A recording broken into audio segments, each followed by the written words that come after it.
हमारी कहानी एक ऐसे मेन कैरेक्टर के साथ शुरू होती है जो जानता है कि उसे एक नई दुनिया में भेज दिया गया है। 9 साल तक जी तोड़ पढ़ाई करने के बाद वह ग्रेजुएशन करने ही वाला था। लेकिन तभी हमारे इस युवा लड़के को गलती से पता चलता है कि लोग पावर्स का इस्तेमाल कर सकते हैं। पूरी तरह से सदमे में उसे जो कुछ उसने अभी देखा उस पर मुश्किल से विश्वास हो रहा था। हमारा एमसी और उसके आसपास के सभी लोग घबरा जाते हैं जब उन्हें पता चलता है कि यह एक कल्टीवेशन वर्ल्ड है। एक अजीब मैसेज पॉपअप होता है जिसमें लिखा होता है कि एक एरर हुई है और उसे फिर से शुरू करने की जरूरत है। ये सुनकर हमारा लड़का टूट जाता है और अपने 9 साल की बर्बाद पढ़ाई पर रोने लगता है। लेकिन वह एक सेकंड के लिए रुकता है और उसे एक आइडिया सूझता है, क्योंकि उसे उन सभी ट्रांसमाइग्रेशन स्टोरीज की याद आती है। उसे लगता है कि उसका खुद का हिडन टैलेंट बहुत ज्यादा होगा। तो वह एक इवैल्यूएशन सेरेमनी के लिए निकल पड़ता है। हर कोई एक विशाल मॉन्यूमेंट के सामने इकट्ठा होता है जहां हर व्यक्ति की पोटेंशियल का टेस्ट किया जाता है। लेकिन एमसी का रिजल्ट बहुत बुरा आता है और वह रोने लगता है, घर वापस जाना चाहता है क्योंकि सब कुछ पूरी तरह से गड़बड़ हो गया है। जब वह अपनी बेकार जिंदगी का रोना रो रहा था, तभी एक रहस्यमयी आकृति उससे कुछ अप्रत्याशित पूछती है। वह आदमी पूछता है कि क्या वह इमॉर्टैलिटी की खेती करना चाहता है, जिससे वह पूरी तरह से स्टन्ड रह जाता है। इसके साथ उसे पहाड़ों में एक खूबसूरत जगह पर ले जाया जाता है जिसे चिन डाओ सेक्ट के नाम से जाना जाता है। सेक्ट मास्टर डॉय तैवा नाम का एक आदमी के पास पहले से ही एमसी के लिए एक काम है। हताश सेक्ट मास्टर उसे पकड़ता है और एक महत्वपूर्ण मामले में उसकी मदद के लिए भीख मांगता है। लेकिन सीनियर ब्रदर सच चेनू सिर्फ अपनी चाय पी रहा है।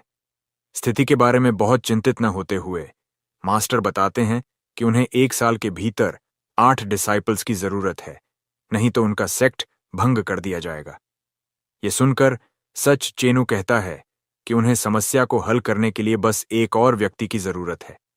हालांकि मास्टर कहते हैं कि यह इतना आसान नहीं है, क्योंकि सभी सेक्ट्स नए टैलेंट के लिए आपस में लड़ रहे थे। बूढ़ा आदमी शिकायत करता है कि अन्य सेक्ट्स नए सदस्यों को भर्ती करने के लिए हनी ट्रैप्स का भी इस्तेमाल कर रहे थे। कुछ सेक्ट्स खूबसूरत युवा महिलाओं का इस्तेमाल लड़कों को उनसे जुड़ने के लिए मनाने के लिए करते थे। इन सब के बावजूद वह उस युवा को भर्ती करने में कामयाब रहा जिसके पास 0 टैलेंट था, लेकिन वह मुफ्त में काम करेगा। हमारा मेन कैरेक्टर बहुत खुश होता है और कहता है कि अगर उसे कल्टीवेट करना सीखने को मिल जाए तो वह कुछ भी करेगा।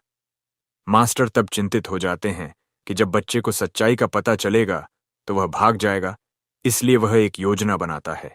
आइडिया सरल है, एक ग्रैंड मास्टर होने का दिखावा करना और उसे बहुत सारी बकवास सिखाना। वे एमसी को 1 साल तक बेवकूफ बना सकते हैं और चेनू को यह पूरा आइडिया बहुत अम्यूजिंग लगता है। जल्द ही डिसाइपल अपने मास्टर से पूछता है कि क्या वह जानता है कि उसे दूसरों से क्या निकनेम मिला है।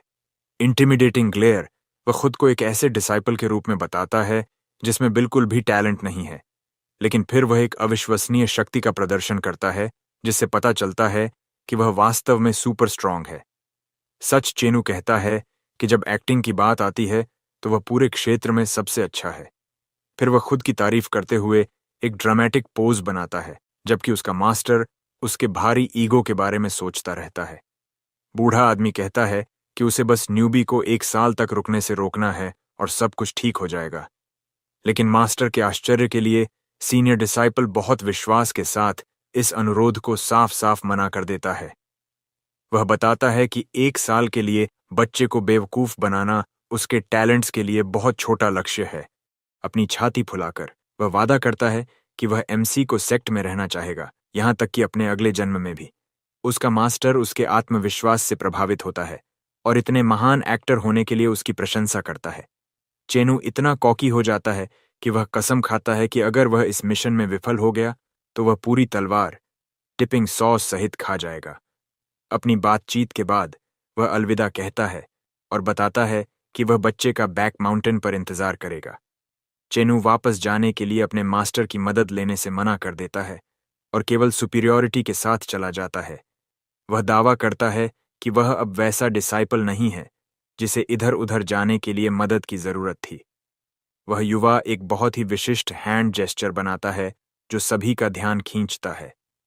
सेक्ट मास्टर चौंक जाते हैं जब वह टेक्निक को पहचानते हैं, यह सोचते हुए कि क्या यह वही है जो वह सोचते हैं।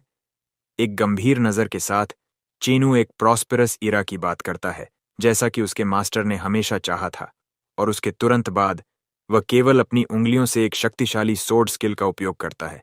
सेक्ट मास्टर दंग रह जाते हैं और चिल्लाते हैं कि यह वास्तव में लेजेंडरी सोर्ड फ्लाइंग टेक्निक है। उन्हें समझ नहीं आता कि यह कैसे संभव है, क्योंकि चेन्यू ने 10 साल में कुछ भी नहीं सीखा था। लेकिन सीनियर ब्रदर चेनू बस अपने मास्टर को एक स्मग जेस्चर देता है, जैसे कि यह कुछ भी नहीं था। इस पर सेक्ट मास्टर का चेहरा निराशा में डूब जाता है, क्योंकि उन्हें पता चलता है कि उन्हें फिर से बेवकूफ बनाया गया है। वह युवा हंसता है और कहता है कि वह सिर्फ फेक कर रहा था और वास्तव में उसे अभी भी एक राइड की जरूरत है। फिर जैसे ही रात होती है, माउंटेन पीक पर मुलाकात के लिए सब कुछ तैयार हो जाता है। एक शानदार सेटिंग में सूचियो एमसी के आने का अकेले इंतजार करता है। अपने कूल पोज के बावजूद वह ठंड से कांप रहा है, अपने कपड़ों में हडल्ड है। उसे छींक आती है और वह सिर्फ एटमॉस्फेयर के लिए इतनी ठंडी जगह चुनने की शिकायत करता है। अचानक उसे किसी की प्रेजेंस का एहसास होता है और वह चौकस हो जाता है, क्योंकि एमसी आखिरकार आ गया है। वह तुरंत सीधा हो जाता है और अपना ग्रैंड परफॉर्मेंस शुरू करने के लिए कैरेक्टर में आ जाता है। एमसी थका हुआ आता है और यह देखकर आश्चर्यचकित होता है कि इमॉर्टल्स कितने एक्स्ट्रॉर्डिनरी हैं। यह पिंग पूरी तरह से उस इम्पोजिंग फिगर से प्रभावित है जिसे वह अपने सामने देखता है। फुल मून की रोशनी में सीनियर ब्रदर एक सच्चे कल्टीवेशन मास्टर की तरह दिखता है। एक गंभीर और रहस्यमयी नज़र के साथ वह अपना बड़ा शो शुरू करने के लिए एमसी को घूरता है। एमसी क्लिफ के शीर्ष पर सच चेनू को देखता है।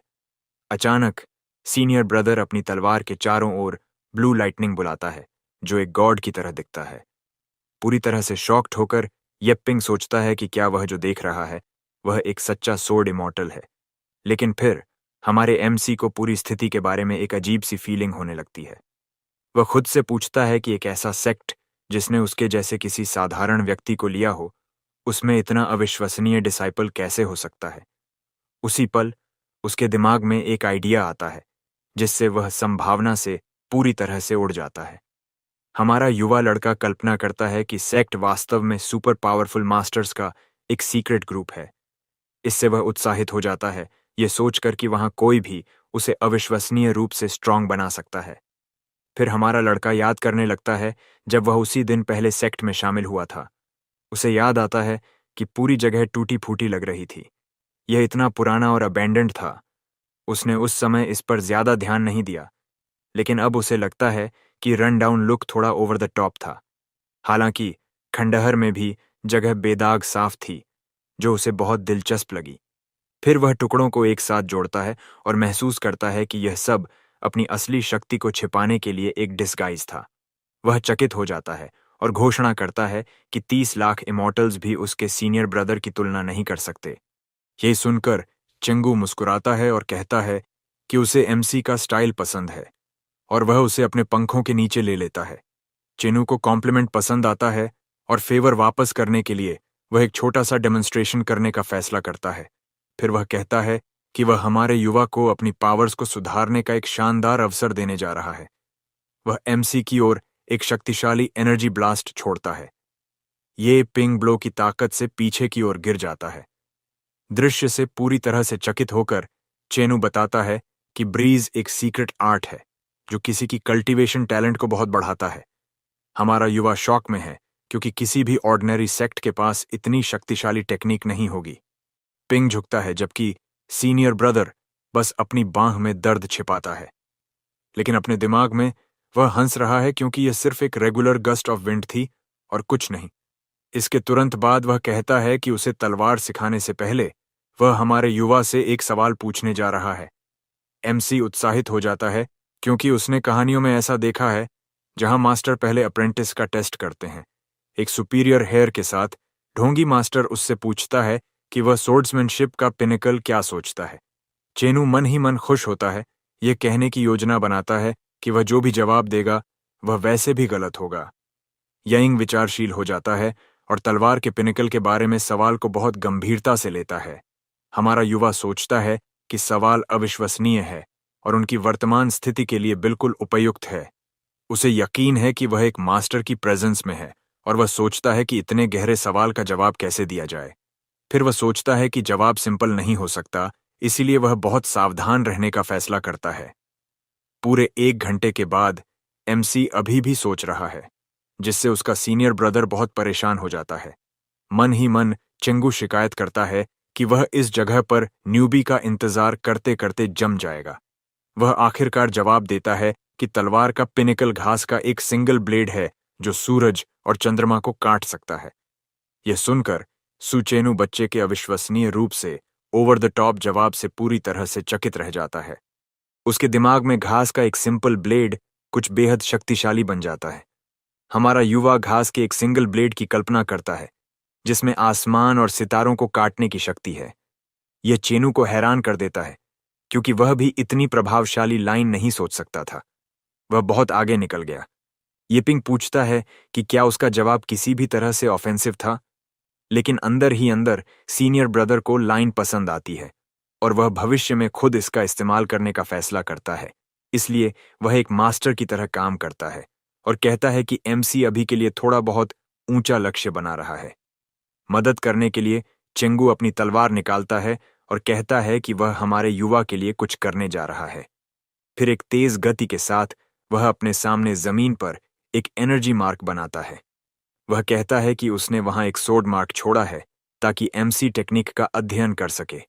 वह बताता है कि मार्क में सबसे मजबूत सोर्ड इंटेंट है और वह 7 दिनों में वापस आ जाएगा।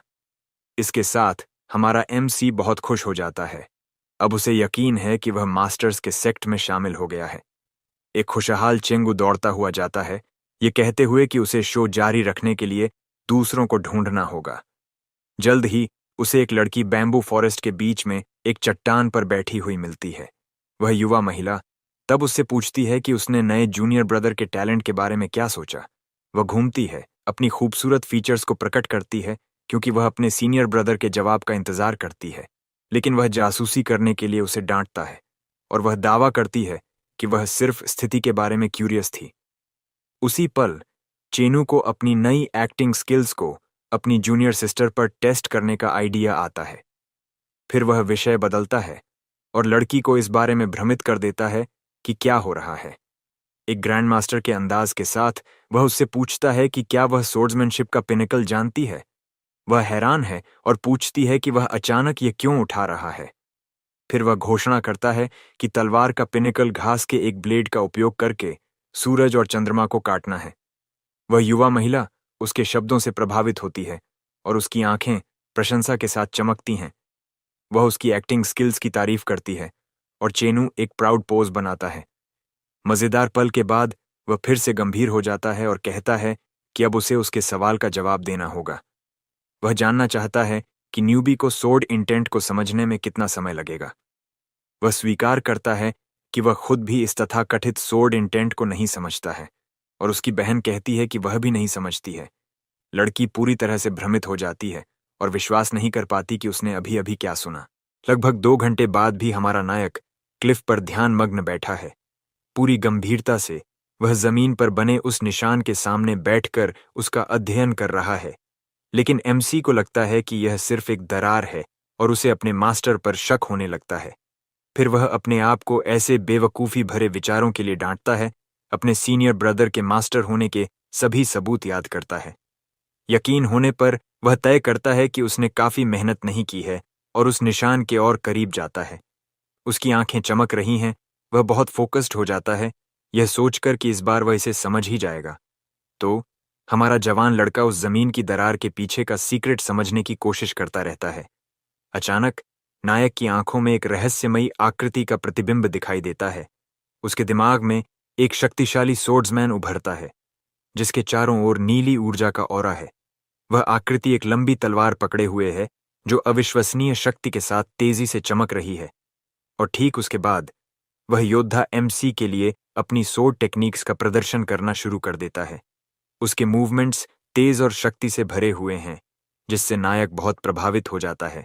उसी क्षण उसे लगता है जैसे उसके कानों में एक बड़ी घंटी बज रही है क्योंकि उसे एक एपिफेनी होती है। उसे 12 सोर्ड मूवमेंट्स दिखाई देते हैं जो उसके दिमाग में और भी साफ होते जाते हैं। फिर उसके विजन में वह खुद एक चमकती हुई तलवार के साथ अभ्यास करना शुरू कर देता है। एमसी उन्हें सीखने के लिए बार बार उन मूवमेंट्स को दोहराता है। हर बार दोहराने के साथ वह तेज होता जाता है और उसकी स्ट्राइकिंग ज्यादा सटीक हो जाती है। वह बिना रुके अभ्यास करता है और उसके स्वॉर्ड मूवमेंट्स लगातार शक्तिशाली होते जाते हैं। एमसी अपने दिमाग में एक प्रभावशाली गति से ट्रेनिंग जारी रखता है। इसके साथ वह और भी स्वॉर्ड टेक्निक्स सीखता है, 15 मूवमेंट्स तक पहुंच जाता है। जल्द ही वह 20 अलग अलग मूवमेंट्स में महारत हासिल कर लेता है और उसकी शक्ति एस्ट्रोनॉमिकल रूप से बढ़ जाती है। यह सारा ज्ञान एक टॉरेंट ऑफ डिवाइन एनलाइटनमेंट की तरह उसके दिमाग में भर जाता है। वास्तविकता में वापस आकर वह उस निशान से आने वाली रोशनी से पूरी तरह से हैरान होकर अपनी आंखें खोलता है। क्लिफ पर बैठे हुए वह कंफ्यूज्ड है, समझ नहीं पा रहा कि अभी क्या हुआ। लेकिन जल्द ही उसे एहसास होता है कि यह सब उसके अविश्वसनीय सीनियर ब्रदर का कमाल है। नायक को हवा याद आती है और उसे लगता है कि इसने उसकी टैलेंट को बहुत ज्यादा बढ़ा दिया है। वह खुशी से रो पड़ता है और अपने भाई पर शक करने के लिए पछताता है। भले ही वह थका हुआ है, वह खुद से कहता है कि यह तो बस शुरुआत है और ट्रेनिंग जारी रखता है। 7 दिन बीत जाते हैं और हम सीनियर ब्रदर के निवास को देखते हैं, जो पहाड़ पर बहुत ऊपर है। हमें उसका ट्रेजर बॉक्स मिलता है जो उसके परफॉर्मेंसेस के लिए प्रॉप्स से भरा है। वह तैयार होना शुरू कर देता है, अपने बालों को बांधने के लिए एक एक्सेसरी लेता है ताकि वह स्टाइलिश दिखे। जब उसका लुक पूरा हो जाता है तो वह हमारे जवान लड़के की प्रगति देखने के लिए पूरी तरह से तैयार है। चंगू आसमान की ओर देखता है और कहता है कि उसकी योजनाओं के लिए आज का दिन बहुत बढ़िया है। इसके साथ वह उत्साहित होकर बाहर निकलता है, कहता है आज उसके एक और परफॉर्मेंस के लिए एक ग्रेट डे है। हम एक पहाड़ी लैंडस्केप पर देखते हैं जहां एक लड़का एक पुल पर खड़ा है जो पूरी तरह से थका हुआ लग रहा है। स्वॉर्ड्समैन पूरी तरह से एग्जॉस्टेड है और इस जगह को ट्रेनिंग के लिए चुनने पर पछताता है। फिर वह सोचता है कि हर कोई क्यों सोचता है कि स्वॉर्ड्समैन बनना इतना आसान है, और यह बात उसे बहुत परेशान करती है। हम 7 दिन पहले के फ्लैशबैक में जाते हैं जब एक जवान औरत पूछती है कि क्या वह स्वॉर्ड के इंटेंट को भी समझता है। वह लड़की उस पर हंसने लगती है, उसे 10 साल तक ट्रेनिंग करने के बावजूद बेसिक्स न समझने के लिए पैथेटिक कहती है। इससे वह बहुत गुस्सा हो जाता है और वह उसके सिर पर हल्के से मारता है, उसे बताता है कि स्वॉर्ड्समैनशिप इतना सिंपल नहीं है। वह बताता है कि उसकी टेक्निक किंग जो में टॉप 10 में से एक है और इसे एक फेमस डाविस्ट ने इस्तेमाल किया था। उसकी स्वॉर्ड आर्ट को 4 हिस्सों में बांटा गया है जो सीजन्स को दर्शाते हैं: स्प्रिंग, समर, फॉल और विंटर। पूछे जाने पर वह कहता है कि वह स्प्रिंग की प्रोफिशिएंसी तक पहुंच गया है और लड़की प्रभावित नहीं लगती है। एक मैप दिखाता है कि उसने अभी अभी शुरुआत की है और वह जवान औरत हिसाब लगाती है कि उसे इसे परफेक्ट करने में पूरे 100 साल लगेंगे। सीनियर ब्रदर लड़की से गुस्सा हो जाता है और चिल्लाता है कि एक दिन वह देखेगी कि वह कितना स्ट्रांग हो सकता है। फिर वह सवाल करती है कि कोई कितना टैलेंटेड होगा कि वह यह सब खुद ही समझ जाए। सीनियर ब्रदर इस विचार का मजाक उड़ाता है, कहता है कि लड़की सिर्फ कुछ इम्पॉसिबल के बारे में डे ड्रीम कर रही है। फिर वह बताता है कि स्वॉर्ड का इंटेंट ही सबसे ज्यादा मायने रखता है और इसके साथ एक सिंपल अटैक भी लीथल बन जाता है। लेकिन पूरे 10 देशों में केवल एक एक्सपर्ट ही इस शक्ति के करीब पहुंच पाया, एक लेजेंड बन गया। लड़की फिर भी जोर देती है, पूछती है क्या होगा अगर कोई सच में उस स्तर की शक्ति तक पहुंच जाए। फिर वह कहता है यह इम्पॉसिबल है क्योंकि 500 साल में सबसे बड़ा जीनियस भी ऐसा नहीं कर सकता। स्वॉर्ड्समैन इस बात पर जोर देता है कि स्वॉर्ड के इंटेंट को समझना इम्पॉसिबल होगा और हम प्रेजेंट में वापस आते हैं। वह आखिरकार अपनी मंजिल पर पहुंचता है और सोचता है कि क्या उसका जूनियर ब्रदर अभी तक जाग गया है।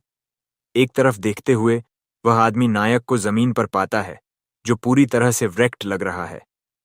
नायक ऐसा लग रहा है जैसे उसने बिना रुके ट्रेनिंग की हो और एग्जॉस्शन की वजह से उसकी आंखों के नीचे बड़े बड़े डार्क सर्कल्स हैं। बच्चे की हालत देखकर उसका मास्टर पूरी तरह से शॉक्ड हो जाता है और उसे कोई अंदाजा नहीं है कि क्या हुआ। वह बड़ा आदमी फिर महसूस करता है कि बच्चे ने एक कहानी को, जो उसने उसे मोटिवेट करने के लिए बनाई थी, बहुत सीरियसली ले लिया। उसी क्षण उस आदमी को गिल्ट का एक झटका लगता है, ये सोचकर कि वह इस कहानी में बैड गाय जैसा लगने लगा है। फिर वह तय करता है कि सेक्ट की भलाई के लिए वह बस इसके साथ चलेगा और बाद में बच्चे को इसकी भरपाई करेगा। फिर हमारा नायक अपने सीनियर ब्रदर की मौजूदगी को नोटिस करता है और एक मुस्कान के साथ उसका स्वागत करता है। वह आदमी पूछता है कि बच्चे की ट्रेनिंग कैसी चल रही है और उसे जल्दी से एक पोज मारने को कहता है। शिष्य कहता है कि वह आखिरकार इसे समझ गया और अवसर के लिए उसे धन्यवाद देता है, जबकि दूसरा आदमी विश्वास नहीं कर पाता। पूरी तरह से शॉक्ड होकर सीनियर नायक से पूछता है कि उसने अभी अभी क्या कहा। हमारा नायक इसकी पुष्टि करता है और कहता है कि उस सुबह सहित वह 400 टेक्निक्स में महारत हासिल कर चुका है। इस स्टेटमेंट के सामने वह बड़ा आदमी प्योर डिसबिलीफ के साथ चुप रहता है। अचानक वह बस हंसने लगता है और पूछता है कि क्या बच्चा उसका मजाक उड़ा रहा है, क्योंकि उसने उसके लिए सिर्फ एक सिंपल मार्क खींचा था। हमारा नायक इस रिएक्शन से कंफ्यूज्ड है और पूछता है कि उसे वह कोल्ड लाफ क्यों मिल रही है। शिष्य फिर सोचता है कि एक ट्रू मास्टर के लिए 400 टेक्निक्स कोई बड़ी बात नहीं होनी चाहिए। वह मानता है कि उसे मिले अवसर और थोड़ी टैलेंट के साथ उसे एक ही दिन में 1000 टेक्निक्स सीख लेनी चाहिए थी। इसे ध्यान में रखते हुए वह जवान लड़का रोना शुरू कर देता है, यह सोचकर कि वह और ज्यादा न सीखने के लिए कितना वीक है। मास्टर बच्चे को सांत्वना देने की कोशिश करता है, उसे बताता है कि उसे झूठ बोलने की जरूरत नहीं है, क्योंकि इस टेक्निक में फेल होना नॉर्मल है। लेकिन बच्चा जोर देता है कि वह झूठ नहीं बोल रहा है और सीनियर अनॉयड हो जाता है, उसे शो ऑफ करना बंद करने के लिए कहता है। हमारा नायक दुखी महसूस करता है, यह सोचकर कि उसका सुपीरियर उसे 400 टेक्निक सीखने के लिए अनवर्दी समझता है। तो वह जवान लड़का कहता है कि थोड़ी टैलेंट के साथ भी वह सीख सकता है, क्योंकि 400 कोई बड़ी संख्या नहीं है। सोर्ड्समैन यह सुनकर फ्यूरियस हो जाता है, यह सोचकर कि बच्चा सीरियसली सोर्ड के पाथ को अंडर एस्टिमेट कर रहा है। उसे अपने सुधार के लिए अपनी सफरिंग और कैसे आम लोगों का उनकी धीमी प्रगति के लिए मजाक उड़ाया जाता है याद आता है। तो वह आदमी बच्चे को एक लेसन सिखाने का फैसला करता है और उसे उन टेक्निक्स को दिखाने के लिए चैलेंज करता है जो उसने सीखी हैं। हमारा नायक खुशी खुशी चैलेंज स्वीकार करता है और मास्टर सोचता है कि जिद्दी बच्चे को आखिरकार रियलिटी का स्वाद मिलेगा। हम उन दोनों को एक पहाड़ की चोटी पर देखते हैं, जिसके ऊपर एक विशाल नीला आसमान है। फिर नायक अपनी तलवार निकालता है, जो एक शक्तिशाली गोल्डन एनर्जी के साथ चमकने लगती है। पलक झपकते ही वह प्रभावशाली गति से आगे बढ़ता है, एक रोशनी का निशान छोड़ते हुए। उसकी सोर्ड टेक्निक्स बिजली की तरह तेज हैं और पानी की तरह स्मूथली बहती हैं। हमारा नायक लड़ाई पर पूरी तरह से फोकस्ड है, उसकी आंखों में एक तेज और डिटर्मिन्ड लुक है। एक ही पल में हमारे नायक ने 36 सोर्ड मूवमेंट्स को एक साथ अंजाम दिया था। वह बड़ा सोर्ड्समैन बिना 1 इंच हिले उन हमलों को अपनी तरफ आते हुए देखता रहता है। वह शांत और स्थिर रहता है, क्योंकि ब्लोज से धूल और एनर्जी उसके चारों ओर फैल जाती है। लेकिन अंदर से मास्टर पूरी तरह से शॉक्ड और स्पीचलेस है, जो उसने अभी अभी देखा। नायक अपने मास्टर के खिलाफ लगातार तेज और फियर्स मूवमेंट्स के साथ अपना असॉल्ट जारी रखता है। 36th स्ट्राइक के बाद भी उसने रुकने का कोई संकेत नहीं दिया। मास्टर बिना एक मांसपेशी हिलाए अपने शिष्य की अब्सर्ड स्पीड को ऑब्जर्व करते हुए स्थिर रहता है। फिर लड़ाई की जगह पर गोल्डन एनर्जी का एक बड़ा एक्सप्लोजन होता है, जिससे उसके चारों ओर सब कुछ चमकने लगता है। 1 सेकंड के लिए भी बिना रुके बच्चा अपने मूवमेंट्स जारी रखता है। 108th स्ट्राइक तक पहुंच जाता है। उसी क्षण आसमान में एक मैसिव थंडर क्लैप फटता है, जिससे उनके चारों ओर का मौसम पूरी तरह से बदल जाता है। इसके साथ वह बड़ा आदमी पूरी तरह से पैरालाइज्ड हो जाता है और उसे कोल्ड स्वेट आने लगता है। आसमान में काउंटलेस बोल्ट्स ऑफ लाइटनिंग इकट्ठा होकर एक थंडर ड्रैगन बनाते हैं, कुछ ऐसा जिसे देखने का उसने सिर्फ सपना देखा था। एनर्जी ड्रैगन आसमान में गर्जना करता है और वह आदमी अपनी आंखों पर विश्वास नहीं कर पाता। पैरालाइज्ड मास्टर की सांसें रुक जाती हैं, क्योंकि उसे एहसास होता है कि यह लेजेंडरी ड्रैगन्स रोर है। वह 4 थंडर सोर्ड्स टेक्निक के मैक्सिमम लेवल पर उसके मैनिफेस्टेशन को पहचानता है। फिर वह चिल्लाता है कि यह इम्पॉसिबल है, क्योंकि इस टेक्निक में महारत हासिल करना उसका सपना था और बच्चे ने इसे 7 दिनों में कर लिया। लेकिन शौक अभी खत्म नहीं हुआ था, क्योंकि आसमान में एक नया ग्रीन एनर्जी ड्रैगन दिखाई देता है। 5 सेकंड में एक नए ड्रैगन्स रोर की गूंज सुनाई देती है और समर थंडर सोर्ड पूरी हो जाती है। इसके गायब होने से पहले ऑटम थंडर ड्रैगन ठीक उसके बाद उभरता है। लगभग उसी समय दो एनर्जी ड्रैगन्स आसमान में एक साथ गर्जना करते हैं, जबकि मास्टर इस अनप्रेसिडेंटेड सीन से हैरान रह जाता है। इस समय नायक के मूवमेंट्स धीमे नहीं होते हैं, इसके बजाय वे और भी तेज हो जाते हैं। हमारा नायक और भी तेज और तेज चलता रहता है। पहाड़ के पार एक गोल्डन ब्लर जैसा दिखता है। अंत में उसकी गति इतनी ज्यादा है कि वह नीली एनर्जी का एक सच्चा फैंटम बन जाता है। फिर टेक्निक का सबसे strong strike, winter thunder sword, आखिरकार परफेक्शन तक पहुंच जाता है। इस सोर्ड का पूरा होना बाकी तीन से पूरी तरह से अलग महसूस हुआ, जिससे हवा भारी हो गई। सीनियर को कोल्ड स्वेट आने लगता है और वह अपने शिष्य की शक्ति से स्पीचलेस रह जाता है। मास्टर को ऐसा लगा जैसे सर्दी आ गई हो और सारा जीवन फेडिंग अवे हो रहा हो। सिर्फ 430वें मूव पर ही नायक आखिरकार रुकता है और उसके 7 दिनों के अध्ययन का डेमोन्स्ट्रेशन ऑफिशियल तौर पर खत्म हो जाता है और उसका मास्टर डम्फाउंडेड है। फिर वह जवान लड़का अपने सुपीरियर के सामने रुकता है, अपने परफॉर्मेंस पर एक रिस्पॉन्स का इंतजार कर रहा है। वह इतने सारे मूवमेंट्स को एक साथ करने के बाद भी एक सीरियस और फोकस्ड गेज बनाए रखता है। लेकिन हमारा नायक हिलता नहीं है और कहता है कि कुछ गलत है, क्योंकि उसने सोर्ड पर बहुत ज्यादा भरोसा किया। हमारे नायक को एक रेवलेशन होती है और उसे एहसास होता है कि वह पूरे समय खुद हथियार से लिमिटेड था। वह आखिरकार समझता है कि उसके सीनियर ब्रदर का उस लेसन से उसे सच में क्या सिखाने का मतलब था। मास्टर बस वहां खड़ा है। उसके चेहरे पर एक व्हाट द हेक का लुक है। उसे कोई अंदाजा नहीं है कि बच्चे ने अभी अभी क्या कहा। वह जवान लड़का कहता है कि एक कॉमन सोर्ड सिर्फ काटती है, लेकिन हेवेंस की सोर्ड सब कुछ को अपना ब्लेड बनाती है। इसके साथ हमारा नायक अपने हाथों से शुद्ध रोशनी की एक तलवार बनाता है और उसकी आंखें चमकने लगती हैं। फिर वह हमला करता है, जिससे रोशनी का एक बड़ा एक्सप्लोजन होता है जो अपने रास्ते में सब कुछ नष्ट कर देता है।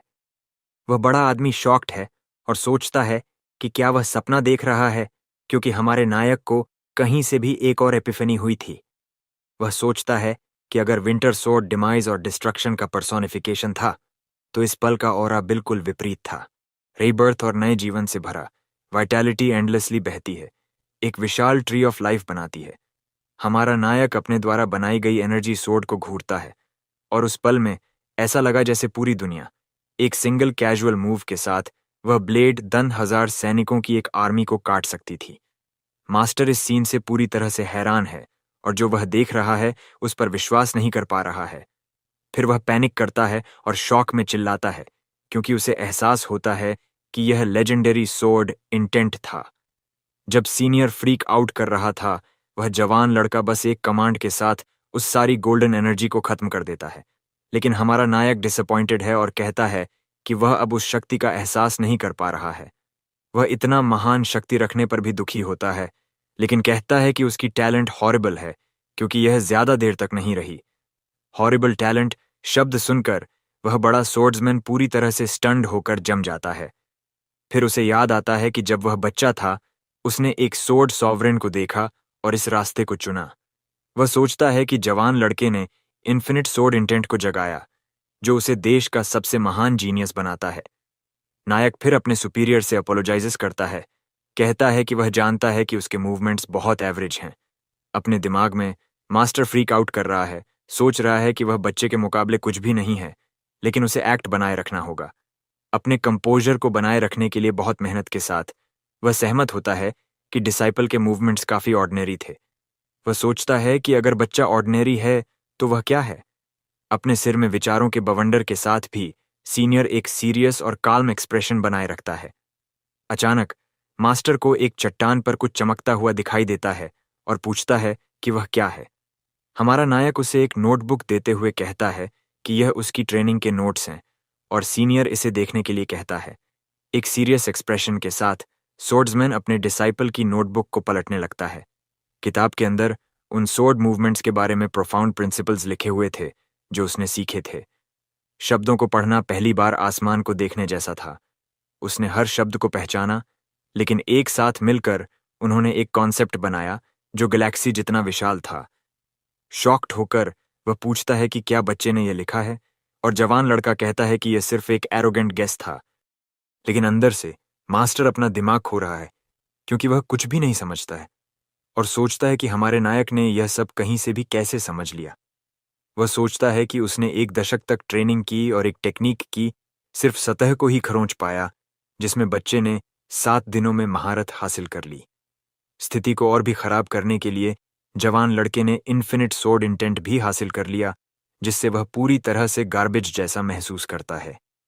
खुद को संभालने की कोशिश करते हुए सीनियर डिसाइपल से कहता है कि वह ट्रेनिंग करता रहे और वह कुछ दिनों में वापस आएगा। अपने सुपीरियर का एक्सप्रेशन देखकर हमारा नायक सोचता है कि वह उसे किक आउट करने वाला है।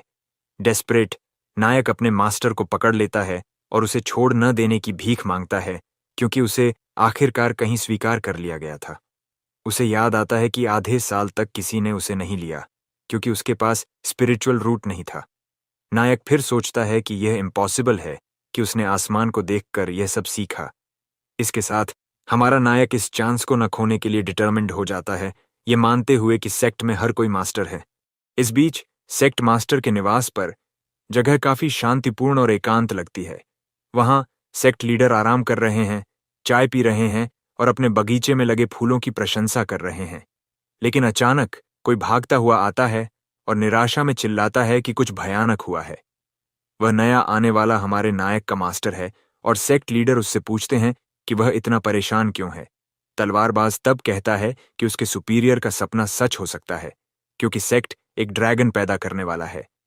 ड्रैगन शब्द सुनकर सेक्ट लीडर पूरी तरह से चौंक जाते हैं। उनकी आंखें चौड़ी हो जाती हैं।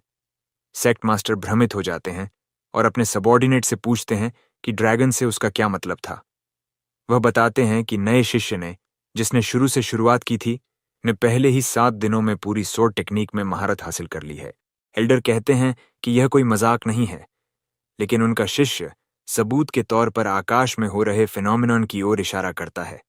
सेक्ट मास्टर तब खुद से मानते हैं कि उन्होंने सोचा था कि यह बस कोई एक्सपर्ट गुजर रहा है, लेकिन उन्हें एहसास होता है कि इन सब के लिए जिम्मेदार वास्तव में वह युवा नवागंतुक था।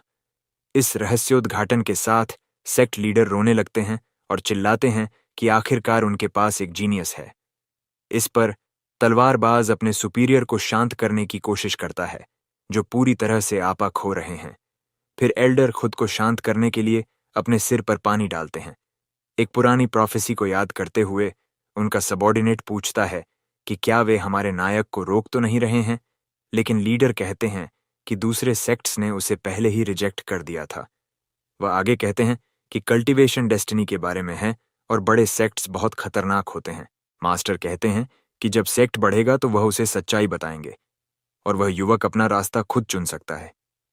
यह सुनकर तलवारबाज कहता है कि वह सब कुछ समझ गया है और अपने सुपीरियर के फैसले का पालन करेगा।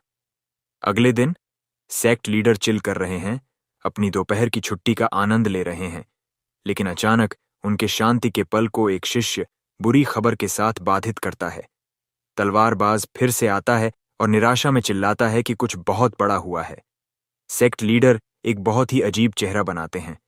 डेट कलेक्टर समझकर वह भागने की कोशिश करते हैं, कहते हैं कि अब सेक्ट उनके शिष्यों के हाथों में है।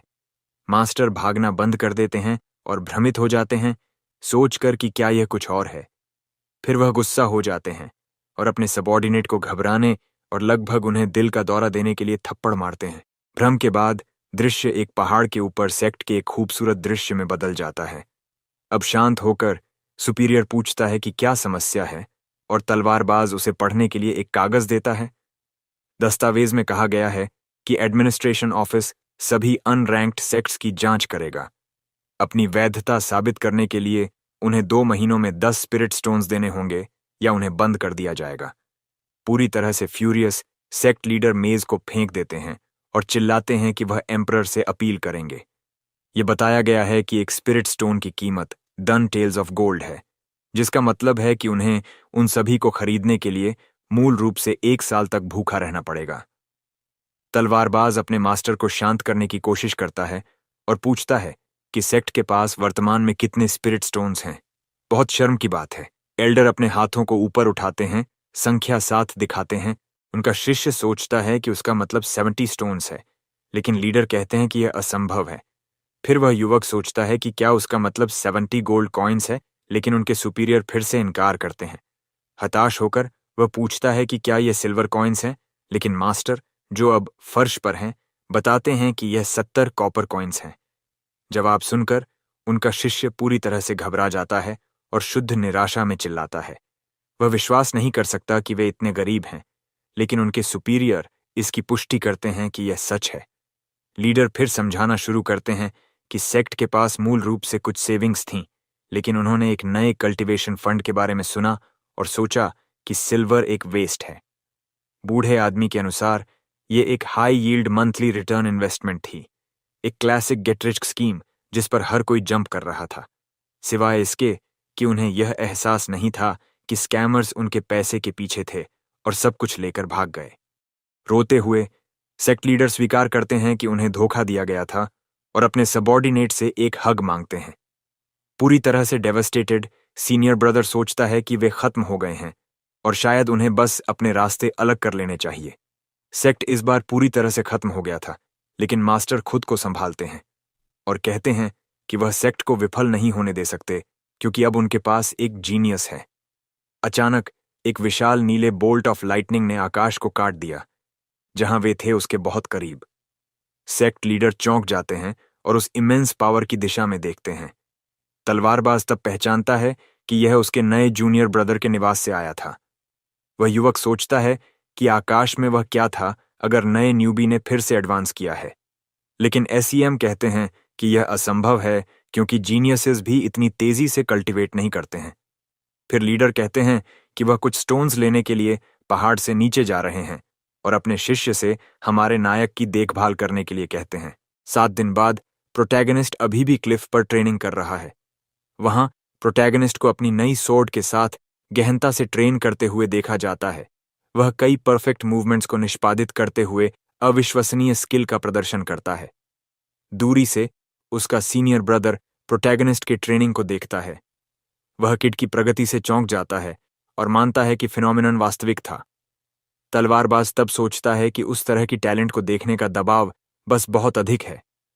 उसी क्षण हमारा नायक अपने सीनियर को नोटिस करता है और बड़े सम्मान के साथ उसका अभिवादन करता है। वह युवक कहता है कि उसने सभी 1468 मूवमेंट सीख लिए हैं। सीनियर ब्रदर भावुक हो जाते हैं और रोने लगते हैं। खुद को शांत करने की कोशिश करते हुए वह बताते हैं कि मूवमेंट्स में महारत हासिल करना बस शुरुआत है। वह सोचता है कि उसे अपने शब्दों को एग्जैजरेट करना होगा या उसका कवर ब्लोन हो जाएगा। एक जिज्ञासु नजर के साथ हमारा नायक तब पूछता है कि उसका सीनियर किस रेल में है।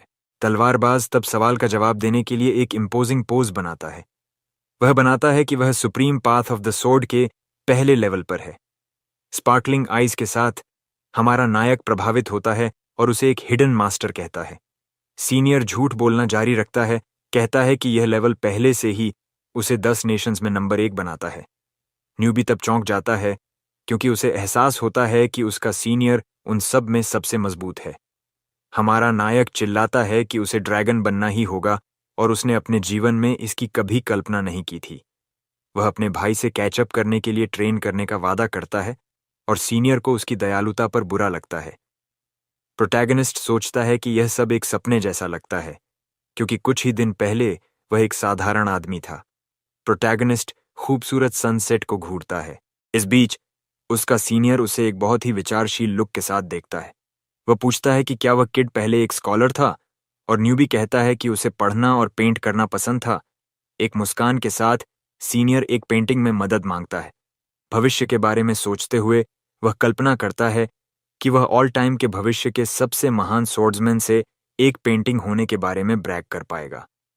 प्रोटैगनिस्ट अजीब तरह से सहमत होता है, अपने सीनियर से कहता है कि अगर यह बुरा निकलता है तो बुरा ना माने। अपने पिछले जीवन में हमारा नायक एक लड़की को जीतने के लिए एक पेंटिंग सोसाइटी में शामिल हुआ था। उसने 3 साल तक ट्रेन किया और पेंट करना सीखा, लेकिन अंत में लड़की एक अमीर लड़के के साथ भाग गई। पूरी तरह से डेवस्टेटेड वह फर्श पर रोता है, क्योंकि पेंटिंग ने उसकी प्रेम जीवन को नहीं बचाया। 1 घंटे बाद वर्तमान में वापस हमारा नायक एक मुस्कान के साथ अपने सीनियर को पेंटिंग सौंपता है।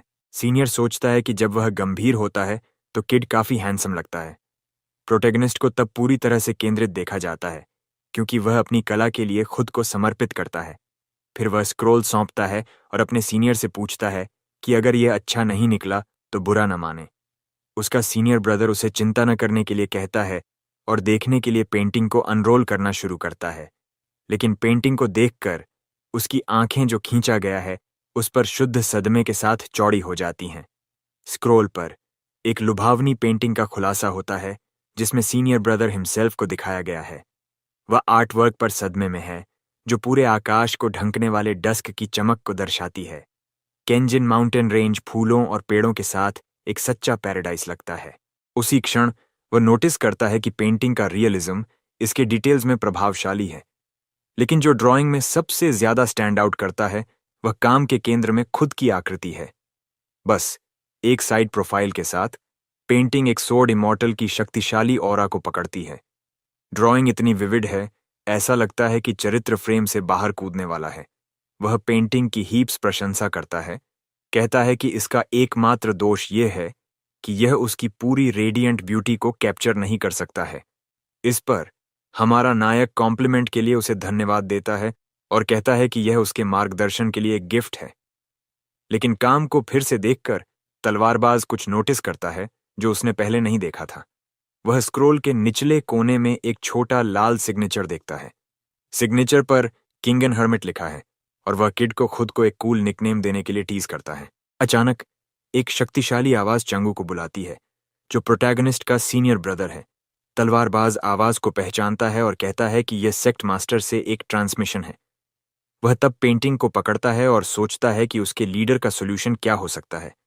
ट्यो सोर्ड सेक्ट में किंग जो के 3 महान सेक्ट्स में से एक कोई एक शक्तिशाली अटैक लॉन्च करता है। एक शक्तिशाली बैंगनी एनर्जी एक ड्रैगन के आकार में आकाश में प्रकट होती है।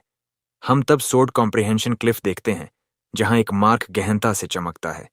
एक आदमी 4 सीजन्स एंसेस्टर से सोर्ड मार्क की शक्ति से चौंक जाता है, लेकिन उसके बगल में एक महिला कहती है कि यह ऑब्वियस है क्योंकि केवल जीनियसेस ही इस तरह की जगह पर आएंगे। अचानक चट्टान पर मार्क हर किसी पर एक शक्तिशाली एनर्जी की लहर जारी करता है। उसी क्षण एक सुनहरे बालों वाला युवक खुशी से चिल्लाता है क्योंकि वह आखिरकार टेक्निक को समझ गया है। फिर वह क्लिफ से एनर्जी खींचता है और एक मुस्कान के साथ इसे अपने हाथ में कंसंट्रेट करता है। कल्टीवेटर्स में से एक यह देखकर चौंक जाता है कि सुहंग सोर्ड के ग्रेट कंप्लीशन तक पहुंच गया है। वह युवती टिप्पणी करती है कि वह एक जीनियस है जो 1 साल में करता है जो दूसरों को 3 लेता है। दूरी से सेक्ट एल्डर शिष्यों की प्रगति का निरीक्षण करते हैं। एक मास्टर अपने सहयोगी को सेक्ट में ऐसे टैलेंटेड डिसाइपल होने पर बधाई देता है। सुहैंग्स मास्टर गर्व से मुस्कुराता है, लेकिन युवक की उपलब्धि के बारे में विनम्रता का ढोंग करता है। फिर एक और लाल बालों वाला एल्डर कहता है कि जश्न मनाना बहुत जल्दी है। वह आगे कहता है कि उसके अपने शिष्य अभी तक एडवांस नहीं हुए हैं क्योंकि वे खुद को रोके हुए हैं। लाल बालों वाला एल्डर उत्तेजना पर फ्यूरियस हो जाता है और चिल्लाता है, लेकिन एक तीसरा मास्टर हस्तक्षेप करता है और उन्हें लड़ने के लिए मना करता है क्योंकि लीडर ने एक ऑर्डर दिया है। अन्य 2 तब यह जानने के लिए उत्सुकता से देखते हैं कि सेक्ट लीडर की योजना क्या है। वह आदमी बताता है कि कॉन्फ्रेंस से शीर्ष 10 को एक विशेष प्राइज मिलेगा।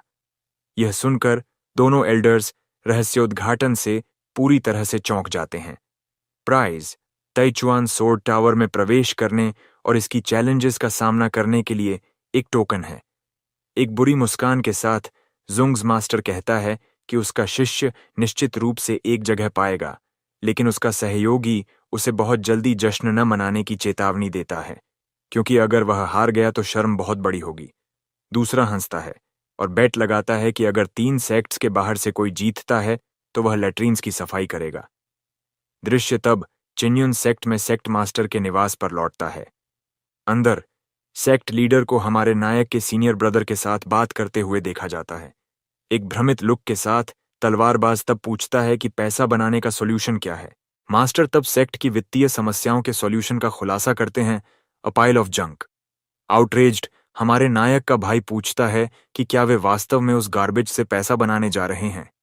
एक मुस्कान के साथ लीडर बताते हैं कि ये सेक्ट के सबसे अच्छे ट्रेजर्स हैं और वे उन्हें बेचने जा रहे हैं। तलवारबाज इस एम्बैरेसमेंट से गुजरने से इनकार करता है, लेकिन उसका मास्टर उसे पकड़ लेता है और मदद के लिए भीख मांगता है। अचानक एल्डर स्क्रोल को देखता है और इसे अपने शिष्यों के हाथों से छीन लेता है। लीडर कहते हैं कि सेक्ट बैंकरप्ट हो रहा है और वे मदद के लिए पेंटिंग भी बेच देंगे। इसके साथ दोनों शहर में पहुंचते हैं और सीधे लाए पॉन शॉप जाते हैं। अंदर एक उत्साही कर्मचारी उनका अभिवादन करता है और उन्हें एस्टैब्लिशमेंट में आमंत्रित करता है। अटेंडेंट पूछता है कि क्या वे खरीदने या बेचने के लिए हैं, और मास्टर कहते हैं कि उनके पास लग्जरी आइटम्स हैं। उत्साहित होकर वह युवक उन ट्रेजर्स को देखने के लिए कहता है जो वे लाए थे, लेकिन बैग खोलने पर कर्मचारियों की मुस्कान गायब हो जाती है और वह बस ट्रैश का एक ढेर देखता है। अप्रेजर का एक्सप्रेशन पूरी तरह से बदल जाता है और उसे घृणा का लुक मिलता है। किताबों में से एक को पलटते हुए उसे बहुत ही स्किम्पी क्लोथ्स में एक महिला की तस्वीर मिलती है। शॉप गाय किताब की सामग्री पर एम्बैरेसमेंट से ब्राइट रेड हो जाता है। हताश होकर मास्टर चिल्लाता है कि वह रॉन्ग आइटम है और इसे बेचा नहीं जा सकता। हमारे नायक का भाई किताब उधार लेने के लिए कहता है और उसका मास्टर बिना किसी समस्या के सहमत हो जाता है। फिर अटेंडेंट पूरे जंग के लिए 10 टेल्स ऑफ गोल्ड की पेशकश करता है, जो मास्टर को चौंका देता है। सेक्ट लीडर गुस्सा हो जाते हैं और नेगोशिएट करने की कोशिश करते हैं, लेकिन कर्मचारी को आइटम की क्वालिटी की परवाह नहीं है। एल्डर तब 8 टेल्स तक नीचे जाने की कोशिश करता है, लेकिन वह युवक का जवाब एक फ्लैट नो है। हताश होकर एल्डर 5 टेल्स की पेशकश करता है और कहता है कि यह उसकी फाइनल प्राइस है। गहरे एम्बैरेस्ड हमारे नायक का भाई इसे और नहीं ले सकता है और उन्हें बस चले जाने के लिए कहता है। उसी क्षण अटेंडेंट स्क्रोल को नोटिस करता है और पेंटिंग को देखने के लिए कहता है। कागज देखकर कर्मचारी इसे पहचानता है और सवाल करता है कि वे गरीब होने का नाटक क्यों कर रहे हैं। सेक्ट लीडर चौंक जाते हैं और फिर पूछते हैं कि क्या वह कागज वास्तव में महंगा है। अप्रेजर इसकी पुष्टि करता है, कहता है कि कागज अकेला 10 टेल्स ऑफ गोल्ड से अधिक का है। स्क्रोल का अधिक बारीकी से एनालाइज करते हुए वह एक लाल सिग्नेचर को नोटिस करता है जो जोरदार चमकता है। सिग्नेचर पर नाम पढ़ने पर वह युवक का एक्सप्रेशन शुद्ध टेरर और एस्टॉनिशमेंट में बदल जाता है। फिर वह एक असिस्टेंट को आइटम के बारे में निजी तौर पर बात करने के लिए बुलाता है। सेक्ट मास्टर कर्मचारियों की अचानक प्रतिक्रिया से पूरी तरह से क्लूलेस रह जाते हैं। इस बीच लीडर कोने में फुसफुसाते हुए दोनों को देखते हैं। सहयोगी तब पूछता है कि क्या वह श्योर है, और अप्रेजर पुष्टि करता है कि कोई गलती नहीं है। पूरी तरह से अलग एटीट्यूड के साथ वह युवक मुस्कुराता है और उन्हें एक पल इंतजार करने के लिए कहता है। मास्टर और उनका शिष्य बदलाव से भ्रमित होते हैं, लेकिन इंतजार करने के लिए सहमत होते हैं। 1 घंटे के बाद कर्मचारी लौटता है और कहता है कि उसके बॉस ने आर्टवर्क के मूल्य की पुष्टि की है। तलवारबाज सच्चाई बताने की कोशिश करता है, लेकिन उसका मास्टर उसे डील को बर्बाद करने से रोकता है। अपना मौका देखकर लीडर 5 उंगलियां दिखाता है और कहता है कि यह उसकी फाइनल ऑफर है। वह तब खुद पर हंसता है, यह महसूस करते हुए कि उन्होंने पेंटिंग को पूरी तरह से गलत समझा है। अप्रेजर एल्डर के प्रपोजल का एनालाइज करते हुए एक पल के लिए विचारशील दिखता है। उसका अप्रेंटिस उसे लालची कहता है, लेकिन एल्डर कहते हैं कि यह सब स्ट्रेटजी का हिस्सा है। हर किसी के आश्चर्य के लिए कर्मचारी 5000 टेल्स ऑफ गोल्ड की पेशकश स्वीकार करता है। लीडर अपनी स्ट्रेटजी का जश्न मनाने वाले थे, लेकिन वह और उनका शिष्य राशि से फ्लोर्ड हो जाते हैं। चौड़ी आंखों के साथ एल्डर को विश्वास नहीं हो रहा कि उन्होंने क्या सुना, और वह युवक को इसे दोहराने के लिए कहते हैं। अप्रेजर तब शांति से पुष्टि करता है कि ऑफर 5000 टेल्स के लिए थी। दोनों तब सस्पिशियस हो जाते हैं और पूछते हैं कि क्या वह गाय उनसे मजाक कर रहा है। वह तब उन्हें आश्वासन देता है कि उनकी दुकान गंभीर है और बिजनेस के बारे में कभी मजाक नहीं करती है।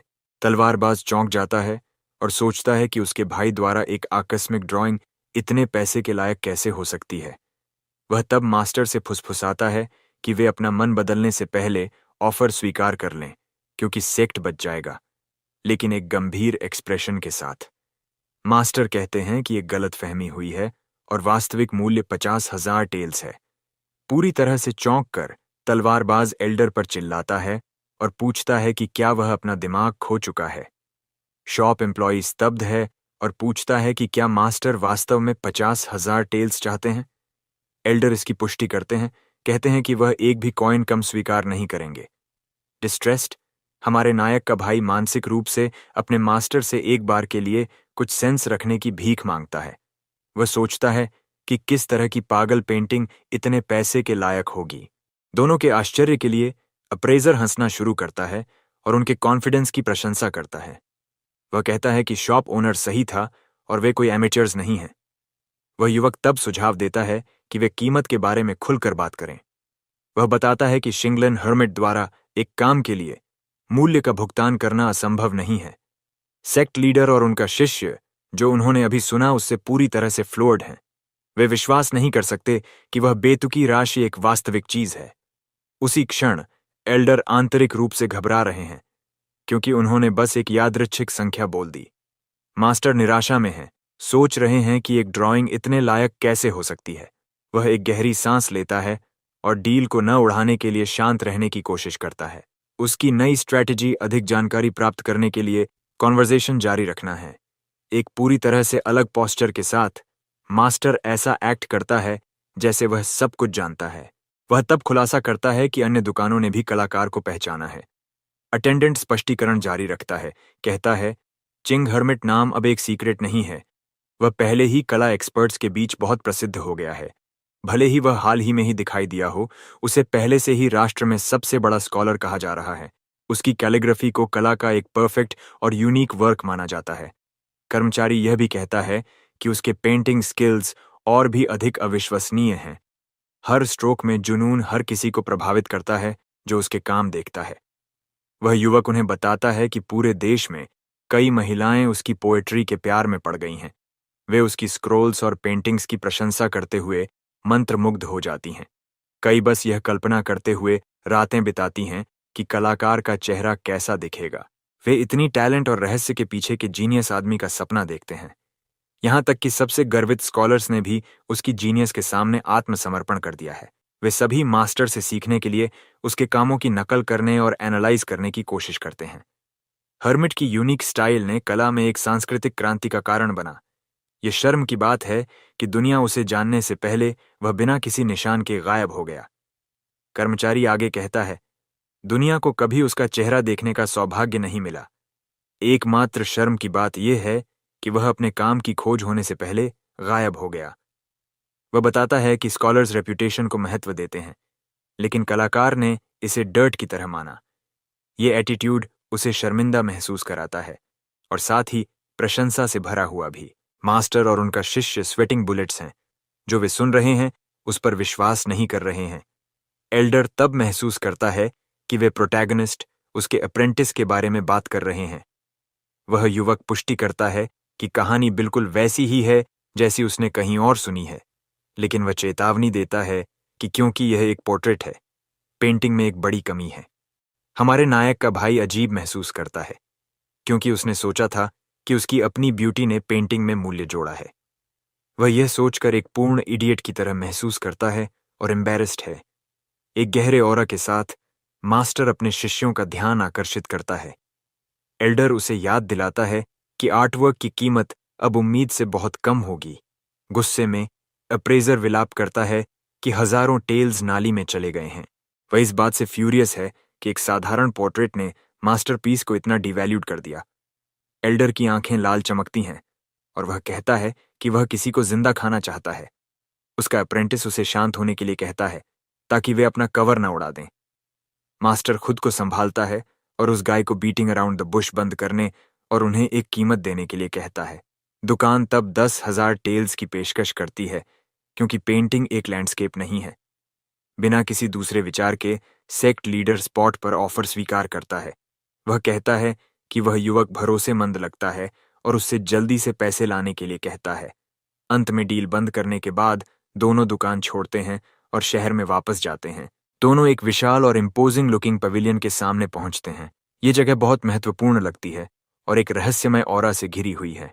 हतप्रभ होकर सोर्ड्समैन को अपने मास्टर की योजना का एहसास होता है और वह स्पीचलेस रह जाता है। फिर वह पूछता है कि क्या एल्डर सच में ओरिजिन के मंडप में जाने का इरादा रखते हैं।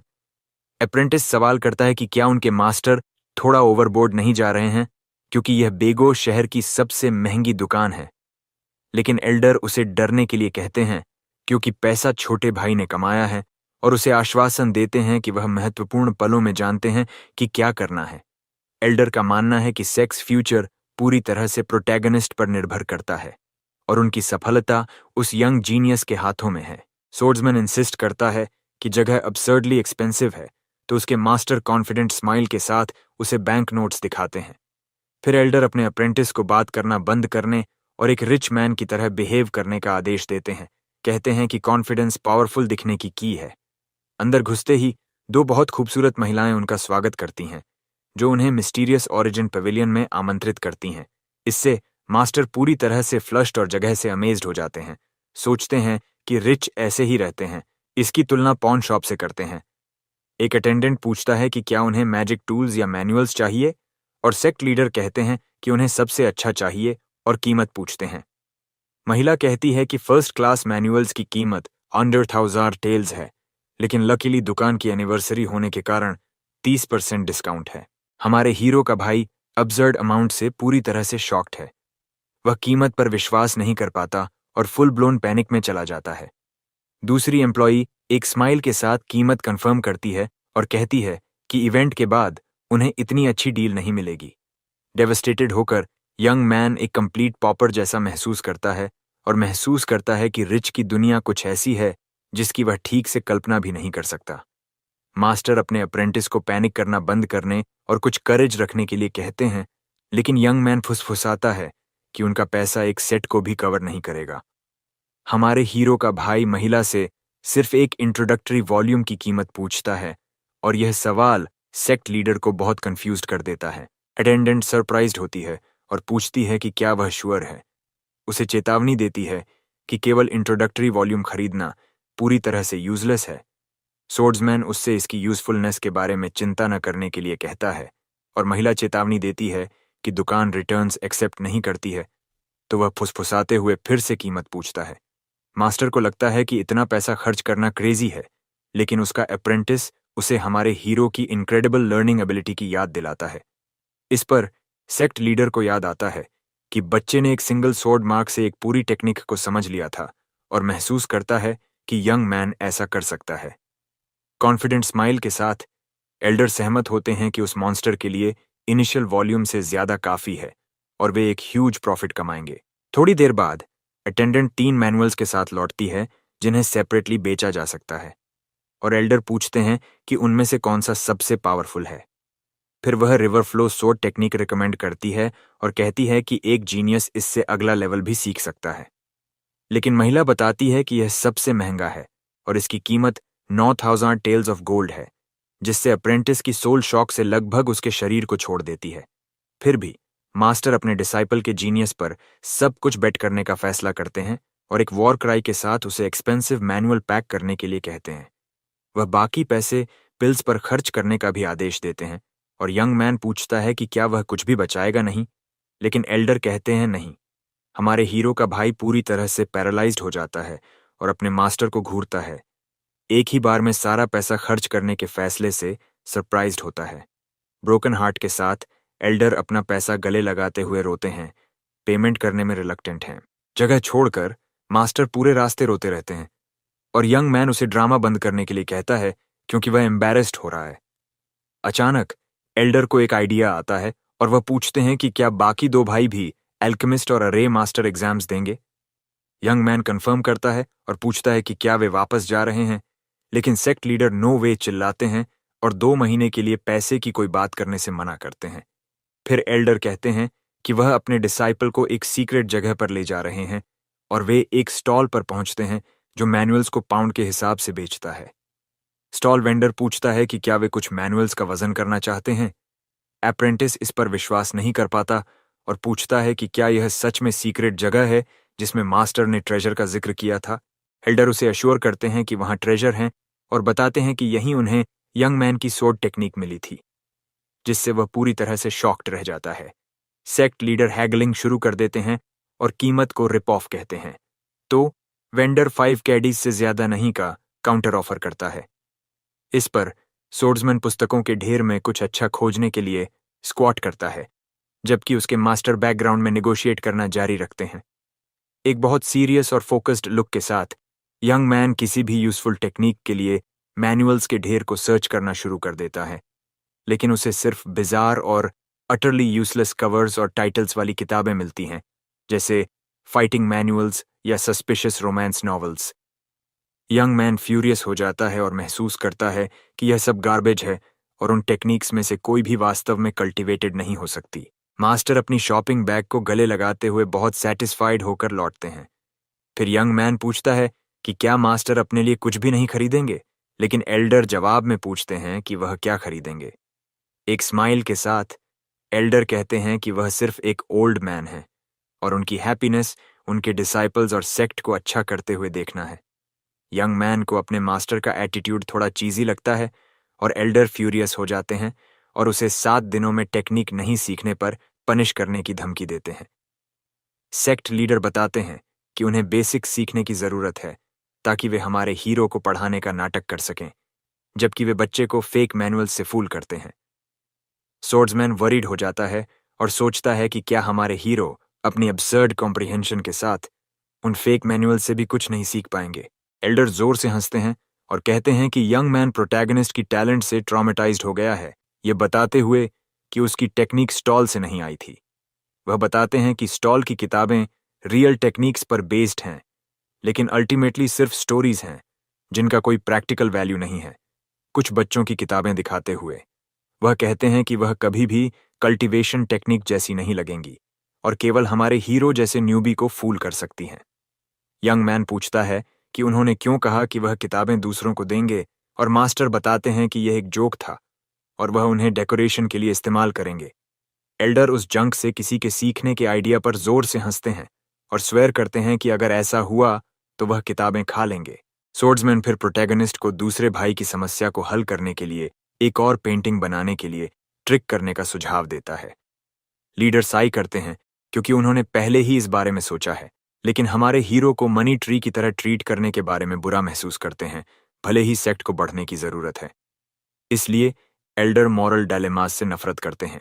वह बहुत इरिटेटेड हो जाते हैं और डिसाइड करते हैं कि वह इस बारे में बाद में सोचेंगे। तो वह सब्जेक्ट बदलते हैं और अपने अप्रेंटिस को एक सोर्ड कॉन्फ्रेंस के लिए 2 महीने तक हमारे हीरो को सिखाने का आदेश देते हैं, जो यंग मैन को शॉक्ड कर देता है। अप्रेंटिस कॉन्फ्रेंस की खबर से पूरी तरह से शॉक्ड है और पूछता है कि क्या उसके मास्टर सीरियस हैं। वह पैनिक करता है और चेतावनी देता है कि प्रोटैगनिस्ट के पास कोई इंटरनल पावर नहीं है और यह अंत तक एक रियल फाइट है। यंग मैन को याद आता है कि उसने पहले पार्टिसिपेट किया था, यहां तक कि लक के साथ भी मुश्किल से टॉप 500 में आया था। सोचता है कि हमारा हीरो क्रश्ड हो जाएगा। मास्टर कहते हैं कि वह बाद में एक्सप्लेन करेंगे और उसे दूसरों से झूठ बोलने के लिए कहते हैं। कहते हैं कि उन्होंने केवल वह पैसा रिकवर किया जो उन्होंने खो दिया था। हम वापस बैक माउंटेन में आते हैं जहां हमारा हीरो सोर्ड्समैनशिप का अभ्यास कर रहा है। हम प्रोटैगनिस्ट को अपनी तलवार के साथ इंटेंसली ट्रेनिंग करते हुए देखते हैं। हवा में गोल्डन लाइट की कई बीम्स बनाते हैं। सीनियर ब्रदर एनवी से रोता है क्योंकि हमारे हीरो ने बहुत कम समय में सोर्ड्स मोमेंटम सीख लिया है। इस पर हमारे हीरो को अपने सीनियर ब्रदर की प्रेजेंस का पता चलता है और वह उसे ग्रीट करता है, पूछता है कि वह वहां क्या कर रहा है। सोर्ड्समैन फिर पास आता है और पूछता है कि क्या सोर्ड ट्रेनिंग हाल ही में थोड़ी बोरिंग हो गई है। एक स्माइल के साथ प्रोटैगनिस्ट कहता है नहीं, क्योंकि वह हर दिन इंप्रूव करता है, इसलिए वह कभी बोर्ड नहीं होता।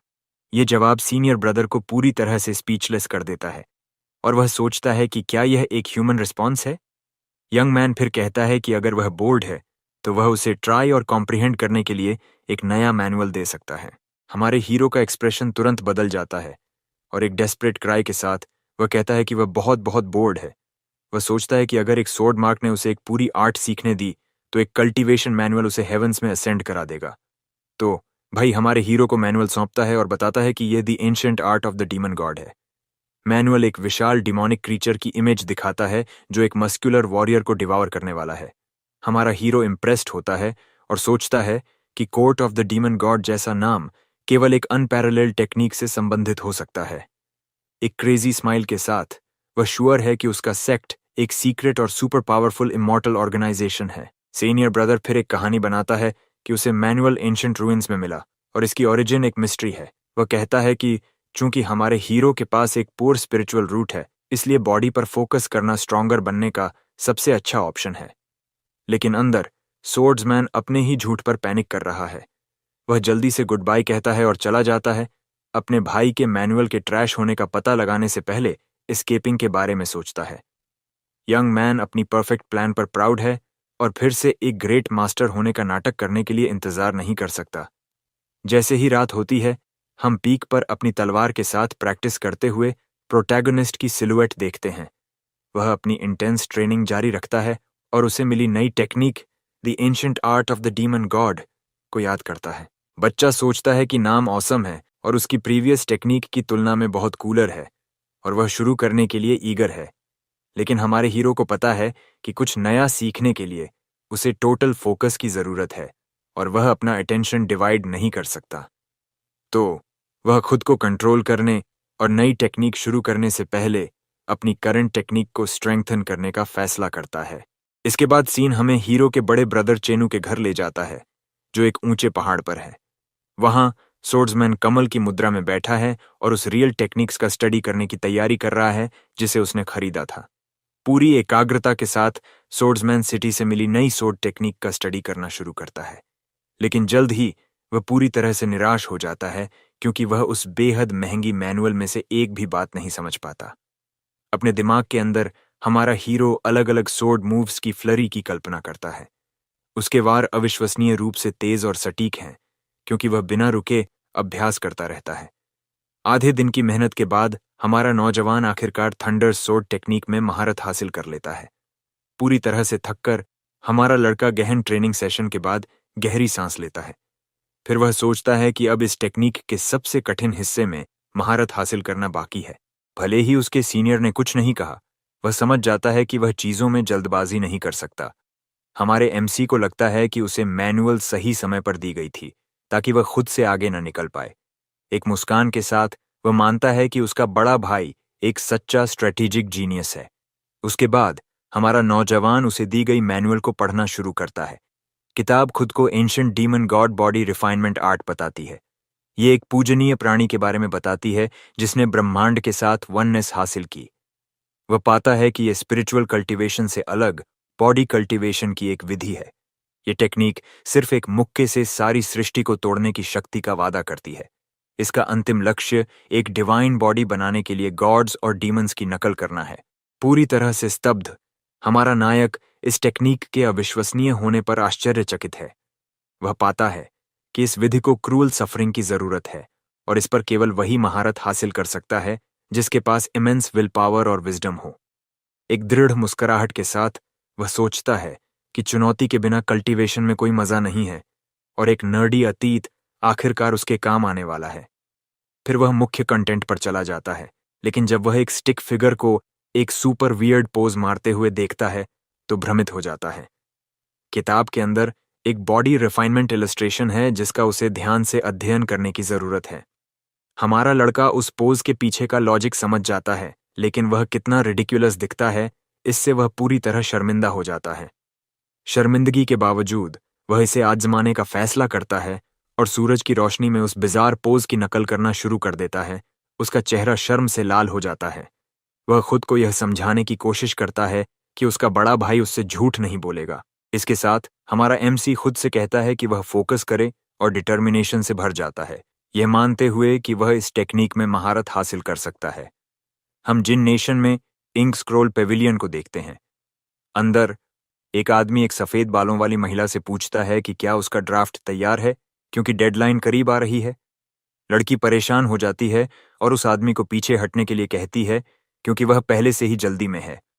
आदमी शिकायत करता है कि उसकी किताब की 3 से भी कम कॉपीज बिकी हैं और उसे कुछ आसान और डायरेक्ट लिखने का सुझाव देता है। क्रोधित होकर वह युवती उससे कहती है कि अगर वह इतना परेशान है तो खुद ही लिख ले क्योंकि उसे उस तरह की कहानी पसंद है। बात बदलकर वह पूछती है कि उसने उसके द्वारा किए गए अनुरोध के बारे में क्या पता लगाया। लड़की खबर सुनकर बहुत उत्साहित हो जाती है और आखिरकार एकेडमी में जाकर इंटरेस्टिंग लोगों से मिलने का इंतजार नहीं कर सकती।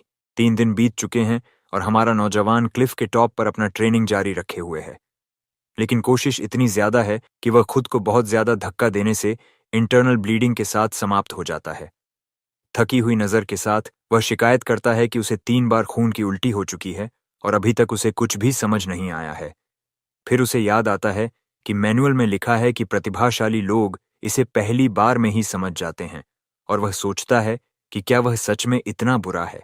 थका होने के बावजूद हमारा लड़का हार मानने से इनकार कर देता है और अपनी पूरी परसिस्टेंस के साथ एक बार और कोशिश करने का फैसला करता है। उस दिन से वह अपनी ट्रेनिंग को 11 घंटे प्रतिदिन तक बढ़ा देता है और केवल 1 घंटे का आराम करता है।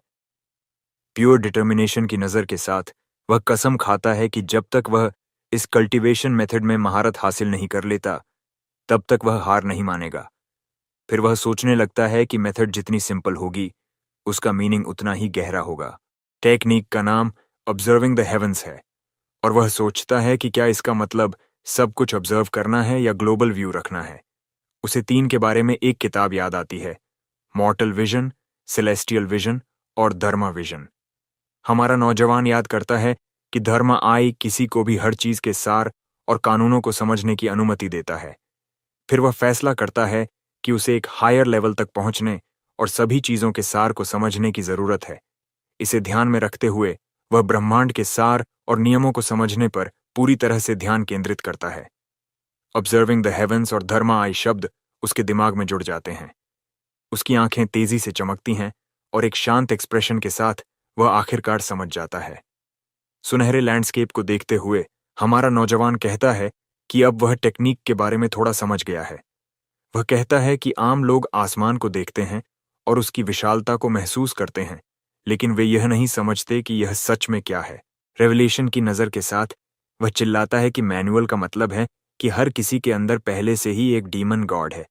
हमारा नौजवान फिर खुद को मूर्ख कहता है क्योंकि वह एक ऐसे एनलाइटनमेंट को पाने में लगभग असफल हो गया था जो इतना करीब था। तो हमारे एमसी को समझ आता है कि उसे स्वर्ग को देखने की जरूरत नहीं है, बल्कि उसे अपने खुद के दिल के अंदर देखने की जरूरत है ताकि उसे पता चल सके। वह अपनी आत्मा की गहराइयों को खोजने पर ध्यान केंद्रित करता है ताकि वह अपने खुद के डीमन गॉड को ढूंढ सके। उस पल में एक हल्की हवा उसके पास से गुजरती है और अचानक हमारे नायक की आंखें चौड़ी हो जाती हैं। उसके सामने एक विशाल क्रीचर मल्टीपल आर्म्स के साथ शुद्ध फ्लेम्स के लैंडस्केप के बीच उभरता है। हमारे लड़के की आंखें चमकती हैं क्योंकि वह आखिरकार समझ जाता है कि यह उसका इनर डीमन गॉड है। 10 नेशंस एकेडमी में कुछ सुंदर दिखने वाले लोग हैं। क्रीपी स्माइल वाले साइड कैरेक्टर्स में से एक मानता है कि यह एक संकेत है कि स्वर्ग ने उन्हें नहीं छोड़ा है। हालांकि एक और लड़का उसे डांटता है, उसे यह कहते हुए कि वह होश में आए क्योंकि वह डीमन सीड जैसा ज्यादा लगता है। दूसरा साइड कैरेक्टर कहता है कि एक्साइटेड होने का कोई कारण नहीं है क्योंकि सेलेस्टियल साइंस कभी भी सटीक नहीं होते हैं और यह सुनिश्चित करने के लिए थोड़ी देर और इंतजार करना और ऑब्जर्व करना बेहतर होगा। जैगेड टीथ वाला लड़का कहता है कि अगर यह सच में सोना है तो यह छिपा नहीं रह पाएगा। इस बीच स्टार रात के आसमान में अपना रास्ता जारी रखता है, किसी भी दूसरे से ज्यादा चमकता है। अब ग्रेट शिया के इंपीरियल पैलेस में एक महिला उसकी मैजेस्टी को बताती है कि स्टार्स शिफ्ट हो गए हैं। तब वह युवती सोचती है कि अगर यह डिवाइन पर्सन उनके राज्य के बाहर दिखाई देता तो क्या होता। लाल बालों वाला एम्परर अपने सिंहासन पर बैठा हुआ है, जो इस स्थिति के बारे में काफी शांत दिख रहा है। एक फियर्स गेज के साथ वह उन्हें इस व्यक्ति को पकड़ने का आदेश देता है क्योंकि इस दुनिया की हर चीज उसके एम्पायर से संबंधित है। फ्रोजन बीस्ट प्लेन्स में वही शूटिंग स्टार रात के आसमान से गुजरता है। बर्फ पर नुकीले दांतों वाला एक मॉन्स्ट्रस बीस्ट लेटा हुआ है। जैसे जैसे बर्फ गिरती रहती है, अचानक एक सफेद बालों वाला वॉरियर एक प्राणी के सामने आता है, उसे उसके टस्क से उठाकर। हमें उस मस्कुलर आदमी का क्लोजअप मिलता है जो किसी जंगली ट्राइब से लगता है या शायद एक डीमन। वह एक स्माइल क्रैक्स करता है और डिवाइन पावर वाले व्यक्ति के जन्म को काफी इंटरेस्टिंग पाता है। फिर वॉरियर कहता है कि डीमंस को इसकी वजह से दोगुनी मेहनत करनी पड़ेगी। उसके बाद हमें चेनू के घर ले जाया जाता है, जो एक दूर के पहाड़ के टॉप पर है। वहां हमारे एमसी का बड़ा भाई एक किताब पढ़कर बीमार महसूस कर रहा है और एक भी बात नहीं समझ पा रहा है। वह मैनुअल को फर्श पर फेंक देता है और सोचता है कि किस मेनियक ने इस तरह का कठिन कल्टीवेशन मेथड बनाया है। लेकिन वह शांत हो जाता है और सोचता है कि अगर वह टेक्निक में महारत हासिल नहीं कर सकता तो इससे कोई फर्क नहीं पड़ता। उसे अपने बॉस के फ्लैशबैक्स आते हैं जो शायद भड़क जाएगा अगर उसे लगता है कि किताब नकली थी। एक डिप्रेस्ड लुक के साथ वह शिकायत करता है कि डार्न लोन शार्क डेट की वजह से उसे अकेला नहीं छोड़ेगा। आसमान की ओर देखते हुए वह आह भरता है। ये समझ नहीं पा रहा है कि हाल ही में उसे क्या हुआ है, और वह उस शूटिंग स्टार को आसमान को पार करते हुए देखता है। वह कहता है कि हर आधी रात को वह बहुत मेलनकॉलिक हो जाता है और सोचता है कि क्या डिप्रेशन ऐसा ही महसूस होता है। अपना पाइप पीते हुए वह फिर सवाल करता है कि आखिरकार जीने का असली मतलब क्या है। हम देखते हैं कि उस आदमी को क्लिफ से देखा जा रहा है क्योंकि कोई उसे ऑब्जर्व कर रहा है। ऑब्जर्वर एक युवती है जो सोचती है कि उसके बड़े भाई को क्या हो गया है, जो वह स्टारगेजिंग कर रहा है। फिर वह सवाल करती है कि क्या कुछ उसे परेशान कर रहा है, और दूसरे बड़े भाई शू लुचिन की राय पूछती है। वह आदमी जवाब देता है कि यह रुकी के खराब टैलेंट की वजह से है और उनके बड़े भाई में जीरो पेशेंस है। इसके साथ वह फैसला करता है कि कल वह रुकी को पढ़ाएगा और अपने भाई को एक अच्छा रोल मॉडल होने का लेसन देगा। हमारे नौजवान की तरफ लौटते हुए हम एक बार फिर उसके दिमाग में मल्टी आर्म्ड डीमन गॉड की छवि देखते हैं। क्रीचर का चेहरा एक बुद्ध मूर्ति जैसा है जिसकी आंखें आग के बीच चमक रही हैं। इस बीच हमारा लड़का स्टाई स्काई के नीचे ध्यान करना जारी रखता है, अपनी खोज पर पूरी तरह से केंद्रित है। अपनी आंखों से चमकते हुए वह आखिरकार समझता है कि यह उसकी अपनी यूनिक बॉडी कल्टीवेशन टेक्निक है।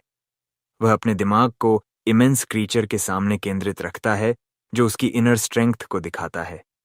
क्रीचर उसे अपनी हथेली में पकड़े हुए है और उसकी उपस्थिति इतनी पावरफुल है कि उसे देखना लगभग असंभव है। डीमन गॉड की आंखें खुलती हैं और एक तीव्र प्रकाश हमारे नौजवान को पूरी तरह से इल्यूमिनेटेड करता है। इसके साथ कल्टीवेशन के बारे में जानकारी का एक फ्लड सीधे हमारे प्रोटोगोनिस्ट के दिमाग में प्रवेश करता है। वास्तविक दुनिया में हमारा लड़का पहाड़ों से घिरा रात के आसमान के नीचे ध्यान करना जारी रखता है। अचानक वह अपनी आंखें खोलता है, जो अब एक तीव्र नीले प्रकाश के साथ चमकती हैं, जो उसके एनलाइटनमेंट को दिखाती हैं। वह खड़ा हो जाता है और एंशंट आर्ट को समझता है, जो शरीर को रिफाइन करने के लिए आसमान को हैमर और पृथ्वी को फॉर्ज के रूप में उपयोग करता है। ये टेक्निक 5 अलग अलग स्टेजेस में विभाजित है, लेसर डीमन से एंसेस्ट्रल गॉड तक। वर्तमान में उसने जो मेथड सीखा वह लेसर डीमन गॉड चैप्टर है, जो पहले से ही शरीर को बहुत मजबूत करता है। कल्टीवेशन की कुंजी स्पिरिचुअल एनर्जी का उपयोग करके स्वर्ग और पृथ्वी को जोड़ना और उनके साथ शरीर को फॉर्ज करना है। लेकिन यह प्रक्रिया बहुत खतरनाक है क्योंकि शरीर बार बार टूटता और फिर से बनता है, जिसके लिए इमेंस विल पावर की जरूरत होती है।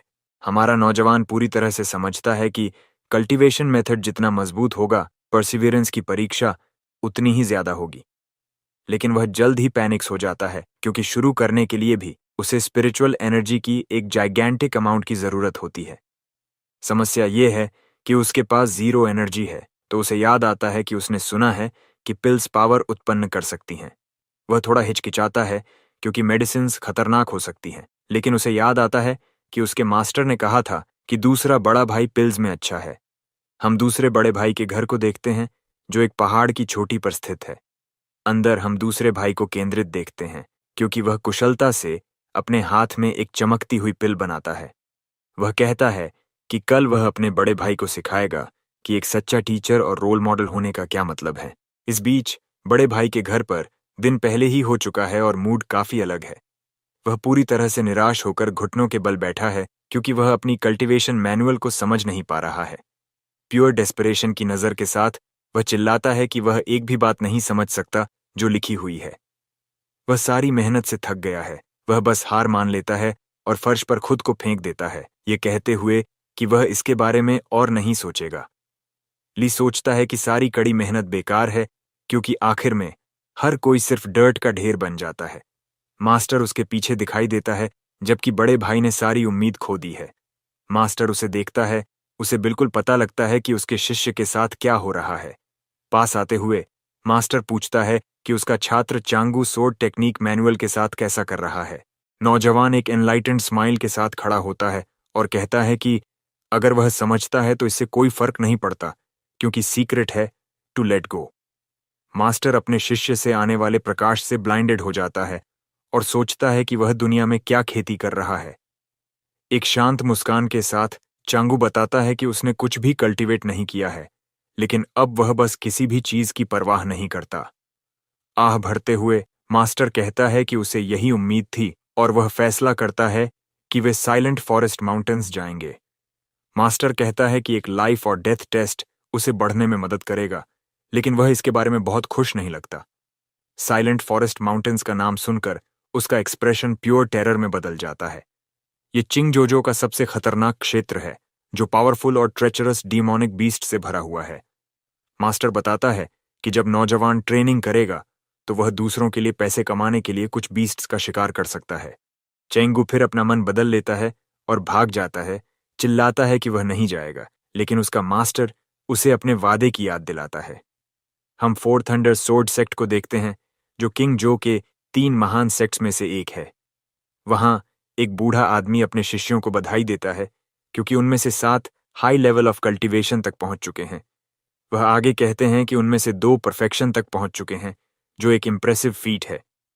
गर्वित नेता युवाओं की प्रशंसा करता है, यह कहते हुए कि वे सच में चिंगजोजो में सबसे महान प्रोडिजीज हैं, लेकिन वह उन्हें चेतावनी देता है कि अगली सोर्ड कॉन्फ्रेंस आसान नहीं होगी और वह उन्हें पर्सनली ट्रेन करेगा।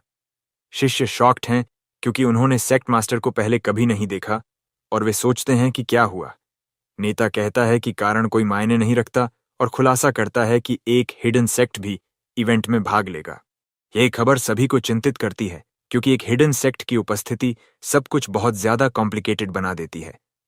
ये हिडन सेक्ट्स प्राचीन फोर्सेस के रेमनेंट्स हैं और उनके पास बहुत ज्यादा पावरफुल इनहेरिटेंसेस हैं। फिर हमें फोर थंडर सोर्ड सेक्ट के ग्रैंड हॉल में ले जाती है, जहां बैठक हो रही है। मुख्य हॉल में सेक्ट लीडर्स मास्टर को बाव करते हैं, जो कहते हैं कि फॉर्मेलिटीज की कोई जरूरत नहीं है क्योंकि उन्होंने उन्हें कुछ सीरियस के लिए बुलाया है। सेक्ट मास्टर फिर अपने सबॉर्डिनेट्स के साथ मुख्य हॉल में प्रवेश करता है और एटमॉस्फेयर काफी टेंस हो जाता है। सभी की ओर मुड़ते हुए नेता कहता है कि उसने उन्हें एक बहुत ही महत्वपूर्ण मामले पर चर्चा करने के लिए बुलाया है। इस पर उपस्थित लोगों में से एक पूछता है कि क्या हुआ और क्या समस्या सोर्ड टावर टोकन से संबंधित है, लेकिन एल्डर इस असम्पशन से इनकार करता है और कहता है कि मामला बहुत बड़ा है, 10 नेशंस एकेडमी का उल्लेख करते हुए। महिलाओं में से एक नाम से आश्चर्यचकित है और सवाल करती है कि क्या लेजेंडरी एकेडमी फिर से छात्रों को रिक्रूट करने जा रही है। यह एकेडमी पूरे कॉन्टिनेंट पर सबसे इलीट है और इसकी रिक्रूटमेंट इतनी सख्त है कि कभी-कभी किसी को भी स्वीकार नहीं किया जाता है। मास्टर फिर पुष्टि करता है कि इंपीरियल कोर्ट एकेडमी के लिए प्रोडिजीज का चयन करने के लिए किसी को भेजेगा। सभी नेता बहुत सरप्राइज्ड हैं और तुरंत पूछते हैं कि यह मिस्टीरियस पर्सन कौन होगा। यह बताया जाता है कि कॉन्टिनेंट पर कोर्ट की पावर सेक्ट से ज्यादा है, इसलिए वे उनका विरोध नहीं कर सकते। इसके साथ एल्डर सभी को एक पेंटिंग के साथ एक स्क्रोल दिखाता है ताकि वे स्थिति को बेहतर ढंग से समझ सकें। स्क्रोल पर की छवि बैकग्राउंड में एक सुनहरी रोशनी के साथ एक खेत के बीच एक एलिगेंट पर्सन को दर्शाती है। नेता पेंटिंग स्टाइल को पहचानते हैं और सोचते हैं कि क्या पोर्ट्रेट फिगर कोर्ट से तथा कथित एनवॉय है। मास्टर फिर याद करता है कि पेंटर 6 महीने पहले गायब हो गया था और अगर वह चाहता तो उसे किसी भी सेक्ट में स्वीकार कर लिया जाता।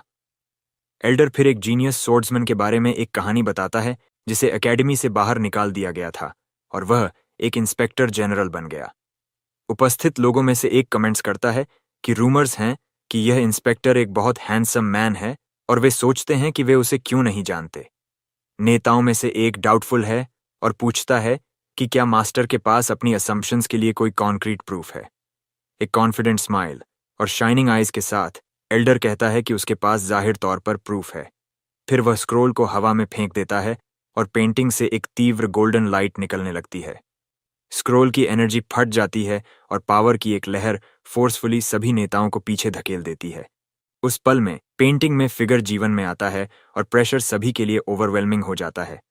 सबॉर्डिनेट्स सिंपल स्क्रोल से आ रही पावरफुल ऑरा के खिलाफ अपने पैरों पर खड़े रहने के लिए संघर्ष करते हैं। एनर्जी के खत्म होने के बाद एल्डर पूछता है कि क्या उन्हें अभी भी उसकी इनक्रेडिबल डिडक्शन पर संदेह है। वह बताता है कि पेंटिंग में सोर्ड इंटेंट है और क्योंकि पेंटर एक कल्टीवेटर नहीं है, इसलिए केवल एक ही ऑप्शन है।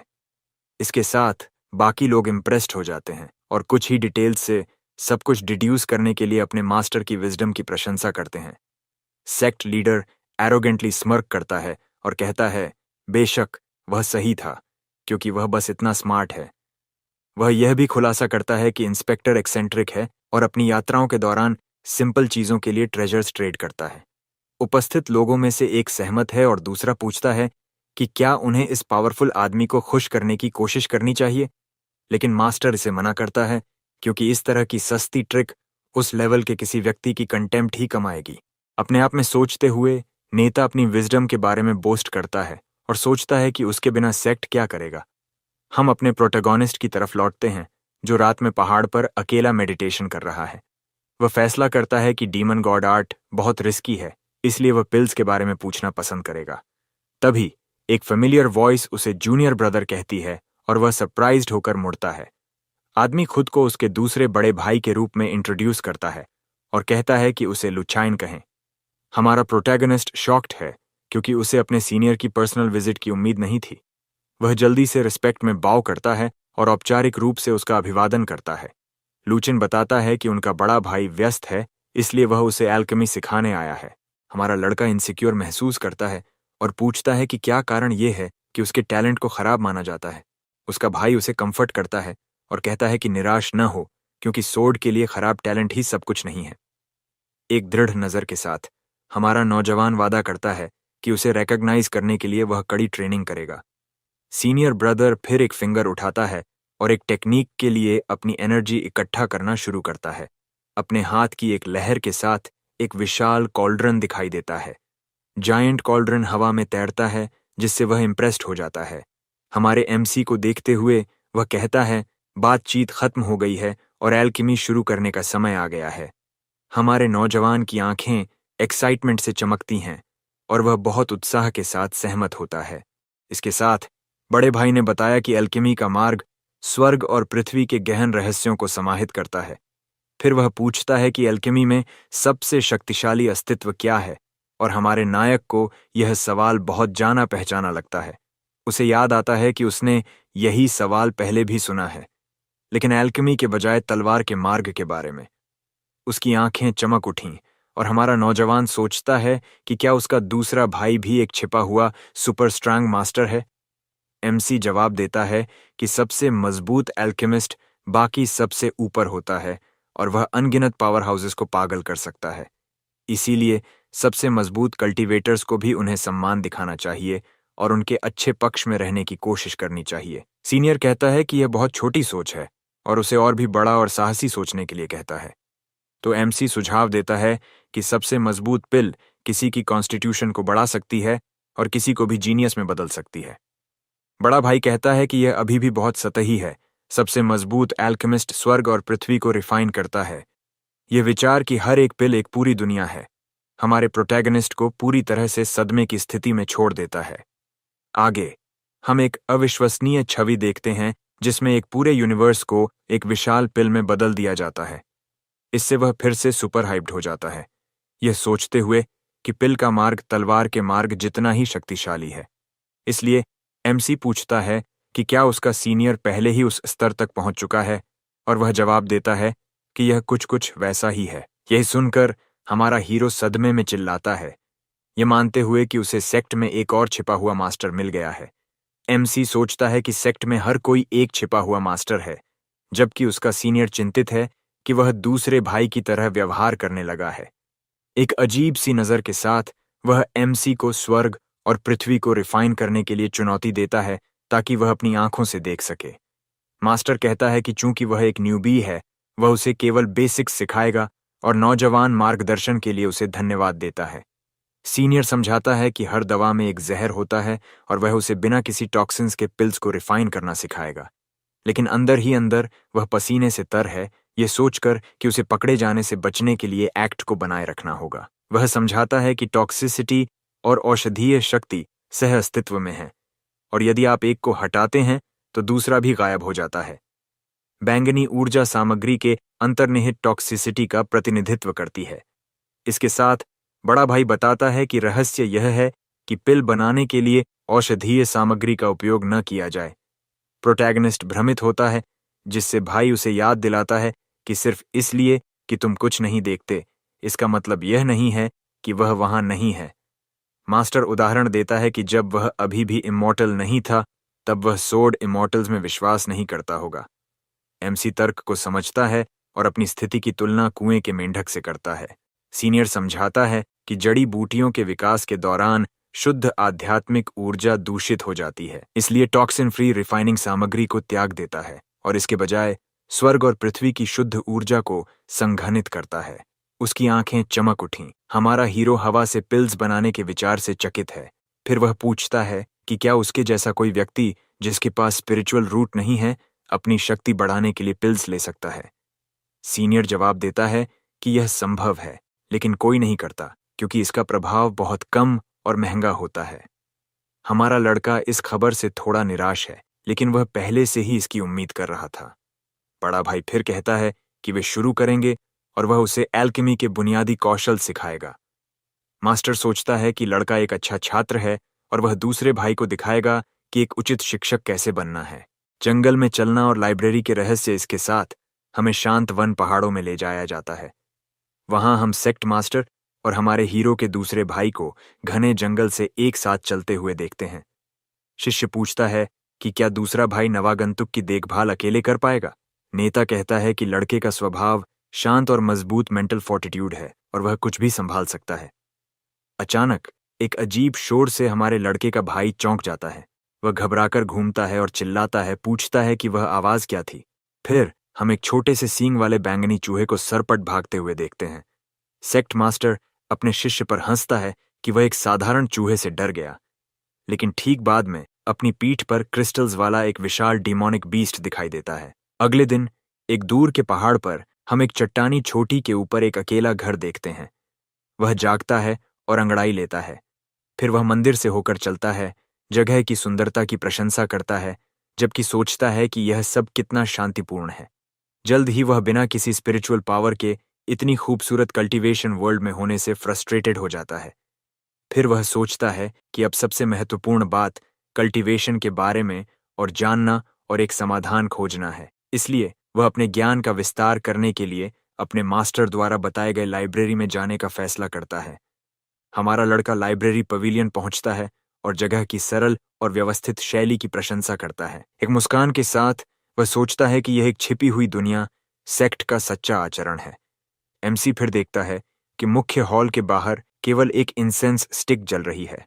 अपने चेहरे पर एक अजीब सी नजर के साथ वह सोचता है कि क्या सेक्ट इतना ब्रोक है कि वे और इंसेंस नहीं खरीद सकते। लेकिन जल्द ही उसे एहसास होता है कि इसका मतलब है कि ईमानदारी के साथ सिर्फ एक स्टिक स्वर्ग को हिलाने के लिए पर्याप्त है। इसके साथ प्रोटैगनिस्ट अंततः सेक्ट लाइब्रेरी में प्रवेश करने के लिए बड़े लाल दरवाजों को खोलता है। वहां पहुंचकर नौजवान अलमारियों के बीच चलता है। फिर वह किताबों के टाइटल्स को पढ़ना शुरू कर देता है। किताबों में सभी प्रकार के कौशल शामिल हैं। हमारा हीरो यह देखकर शॉक्ड है कि सिर्फ टाइटल्स ही उसे इतनी शक्ति से अभिभूत कर देते हैं। एक बड़ी मुस्कान और चमकती आंखों के साथ वह चिल्लाता है कि उसे इस जगह से पूरी तरह से प्यार हो गया है। लेकिन वह जल्दी से खुद को शांत करता है, खुद से कहता है कि वह बहके नहीं और एक स्पष्ट दिमाग रखे। फिर वह एक गहरी सांस लेता है, खुद को नियंत्रित करने की कोशिश करता है। फिर वह समझता है कि उसे धीरे धीरे लेना होगा और बिना जल्दबाजी के सब कुछ स्टेप बाय स्टेप सीखना होगा। सूरज उगता है, मंदिर को रोशन करता है। हमारा हीरो लाइब्रेरी में थोड़ा ड्राउजी होकर जागता है। अपने सिर पर हाथ रखकर वह शिकायत करता है कि उसे दिन का अभ्यास ठीक उसी समय शुरू करना पड़ा जब वह चीजों को समझ रहा था। फिर भी वह संतुष्ट है कि उसे आखिरकार इस दुनिया और इसकी मेथड्स की बुनियादी समझ हो गई है। उसने कभी उम्मीद नहीं की थी कि मॉर्टल डायनेस्टीज का प्रभाव कल्टीवेशन वर्ल्ड में अभी भी इतना मजबूत होगा। वह सोचता है कि उसे इंपीरियल एग्जाम्स देनी चाहिए थीं और एक स्कॉलर बन जाना चाहिए था। लेकिन उसे जल्द ही एहसास होता है कि अगर वह कोर्ट में शामिल हो जाता तो सेक्ट में शामिल होने का मौका चूक जाता। अचानक एक महिला की आवाज उसे पुकारती है और वह अपने विचारों से बाहर आ जाता है। एक स्टनिंग महिला प्रकट होती है और पूछती है कि वह क्या कर रहा है। वह अपना परिचय अपनी सीनियर सिस्टर चेन लिंगर के रूप में देती है और कहती है कि आखिरकार उससे मिलकर प्लेजर हुआ। हमारा प्रोटैगनिस्ट चेन लिंगर की रेडिएंट ब्यूटी पर पूरी तरह से स्पीचलेस और ब्लशिंग रह जाता है। चेन लिंगर पूछती है कि वह ब्लश क्यों कर रहा है और एमसी झूठ बोलता है, कहता है कि यह केवल हीट के कारण है। एक मुस्कान के साथ वह उसे हार्ड वर्क करने के लिए प्रोत्साहित करती है और प्रॉमिस करती है कि वह उसे फ्यूचर में सुप्रीम दाव सिखाएगी। सुप्रीम डाओ का नाम सुनकर हमारा हीरो सरप्राइज्ड होता है और सोचता है कि क्या वह भी एक मास्टर है, लेकिन वह तुरंत इस विचार को खारिज कर देता है, हंसते हुए सोचता है कि वह एक अनपैरेलल्ड मास्टर होने के लिए बहुत यंग है। फिर प्रोटैगनिस्ट कहता है कि उसके पास उसके लिए एक क्वेश्चन है और यंग वुमन उसे पूछने के लिए इनकरेज करती है। वह उसे एक कल्टीवेशन मैनुअल दिखाता है और पूछता है कि क्या वह बुक में वर्णित टेक्निक का अभ्यास कर सकता है। सीनियर सिस्टर शीर्षक पढ़ती है, 3 साल 600 इमॉर्टल अपर्चर आर्ट्स। बुक को हाथ में लेकर वह कहती है कि बेशक वह इस टेक्निक को बिना किसी प्रॉब्लम के कल्टीवेट कर सकता है। एमसी फिर क्वेश्चन करता है कि क्या स्पिरिचुअल पावर के बिना कल्टीवेटिंग की कोशिश करना और एक हाई डिविएशन का रिस्क लेना डेंजरस नहीं है। चेन लिंगर जवाब देती है कि ऐसा नहीं है, क्योंकि यह एक बहुत ही बेसिक टेक्निक है और उसके लिए इससे हर्ट होना इम्पॉसिबल होगा। अपने विचारों में वह रिवील करती है कि सभी मैनुअल्स फेक हैं और अगर वे वास्तव में वर्क करें तो यह एक मिरेकल होगा। अचानक चेन लिंगर देखती है कि एमसी पूरी तरह से स्टिल खड़ा है और वरीड होकर उसे आवाज देती है, पूछती है कि क्या हुआ। हमारे हीरो के चेहरे से हैप्पीनेस के आंसू बह रहे हैं, क्योंकि वह सोचता है कि यह ग्रेट है। हमारा हीरो कहता है कि उसे आखिरकार उसके लिए सबसे सूटेबल कल्टीवेशन मेथड मिल गया है। इस पर सीनियर सिस्टर उसे कंग्रेचुलेट करती है और उसे खुद पर बिलीव करने के लिए कहती है। फिर यंग वुमन मुड़ने लगती है, कहती है कि वह बस पासिंग बाय थी और ज्यादा देर रुक नहीं सकती। उसके जाने के बाद प्रोटैगनिस्ट मुस्कुराते हुए बुक को फिर से पढ़ने लगता है। बुक बताती है कि 3600 इमॉर्टल अपर्चर्स की टेक्निक वास्तव में बहुत सिंपल है। मानव शरीर में एक डिमोनिक बीस्ट की तरह इन्फिनिट हिडन ट्रेजर्स हैं और ये अपर्चर्स मानव शरीर के अंदर सील्ड डिमोनिक बीस्ट्स की तरह हैं। हर अनलॉक्ड अपर्चर के साथ स्पिरिचुअल एनर्जी एब्जॉर्प्शन की स्पीड डबल हो जाती है। सभी अपर्चर्स अनलॉक्ड होने पर कल्टीवेशन स्पीड एक नॉर्मल पर्सन की तुलना में 3,600 टाइम्स होगी। हमारा हीरो सोचता है कि उसकी सबसे बड़ी प्रॉब्लम उसकी स्पिरिचुअल रूट्स की कमी है, जो उसे वीक बनाती है। लेकिन उसे एहसास होता है कि अगर वह इस टेक्निक में मास्टरी हासिल कर लेता है तो वह अपनी शॉर्टकमिंग्स की पूरी तरह से मेकअप कर सकता है। वह उन सभी अदर टेक्निक्स के बारे में सोचता है जो वह पहले ही लर्न कर चुका है, जैसे कि सोर्ड ऑफ 4 थंडर्स और primordial God demon body refining art भी। उसके दूसरे ओल्डर ब्रदर से टॉक्सिन फ्री पिल रिफाइनिंग के अलावा वह वंडर करता है कि अगर उसे स्पिरिचुअल एनर्जी मिल जाए तो वह कितना स्ट्रांग हो जाएगा। ईगर होकर वह अपने विचारों को एक तरफ धकेलता है और कल्टीवेट करने के लिए लाइब्रेरी से बाहर निकल जाता है। सी जिंगली माउंटेन। हम प्रोटैगनिस्ट के मास्टर को ग्राउंड में फंसा हुआ देखते हैं। वे उस इनॉर्मस बीस्ट से लड़ रहे हैं जो पहले दिखाई दिया था। सेक्ट मास्टर अपने कंपेनियन को एक टैलिस्मन का उपयोग करके एस्केप होने के लिए चिल्लाता है, लेकिन यंगर वाला भागने से रिफ्यूज कर देता है। ओल्ड मैन को कहता है कि वह उसे कभी अबैंडन नहीं करेगा। अपनी सोर्ड हाथ में लेकर यंग मैन अपने मास्टर को वहीं रहने के लिए कहता है और क्लेम करता है कि अभी भागने का समय नहीं है।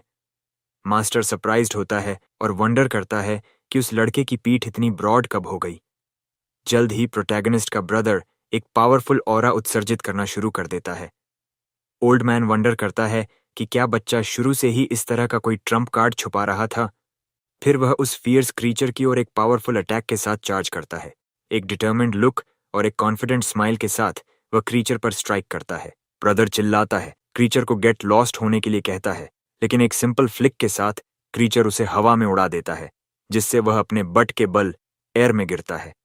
सेक्ट मास्टर पूरी तरह से शॉक्ड होता है। उसकी एक्सपेक्टेशंस टोटली शैटर्ड हो जाती हैं।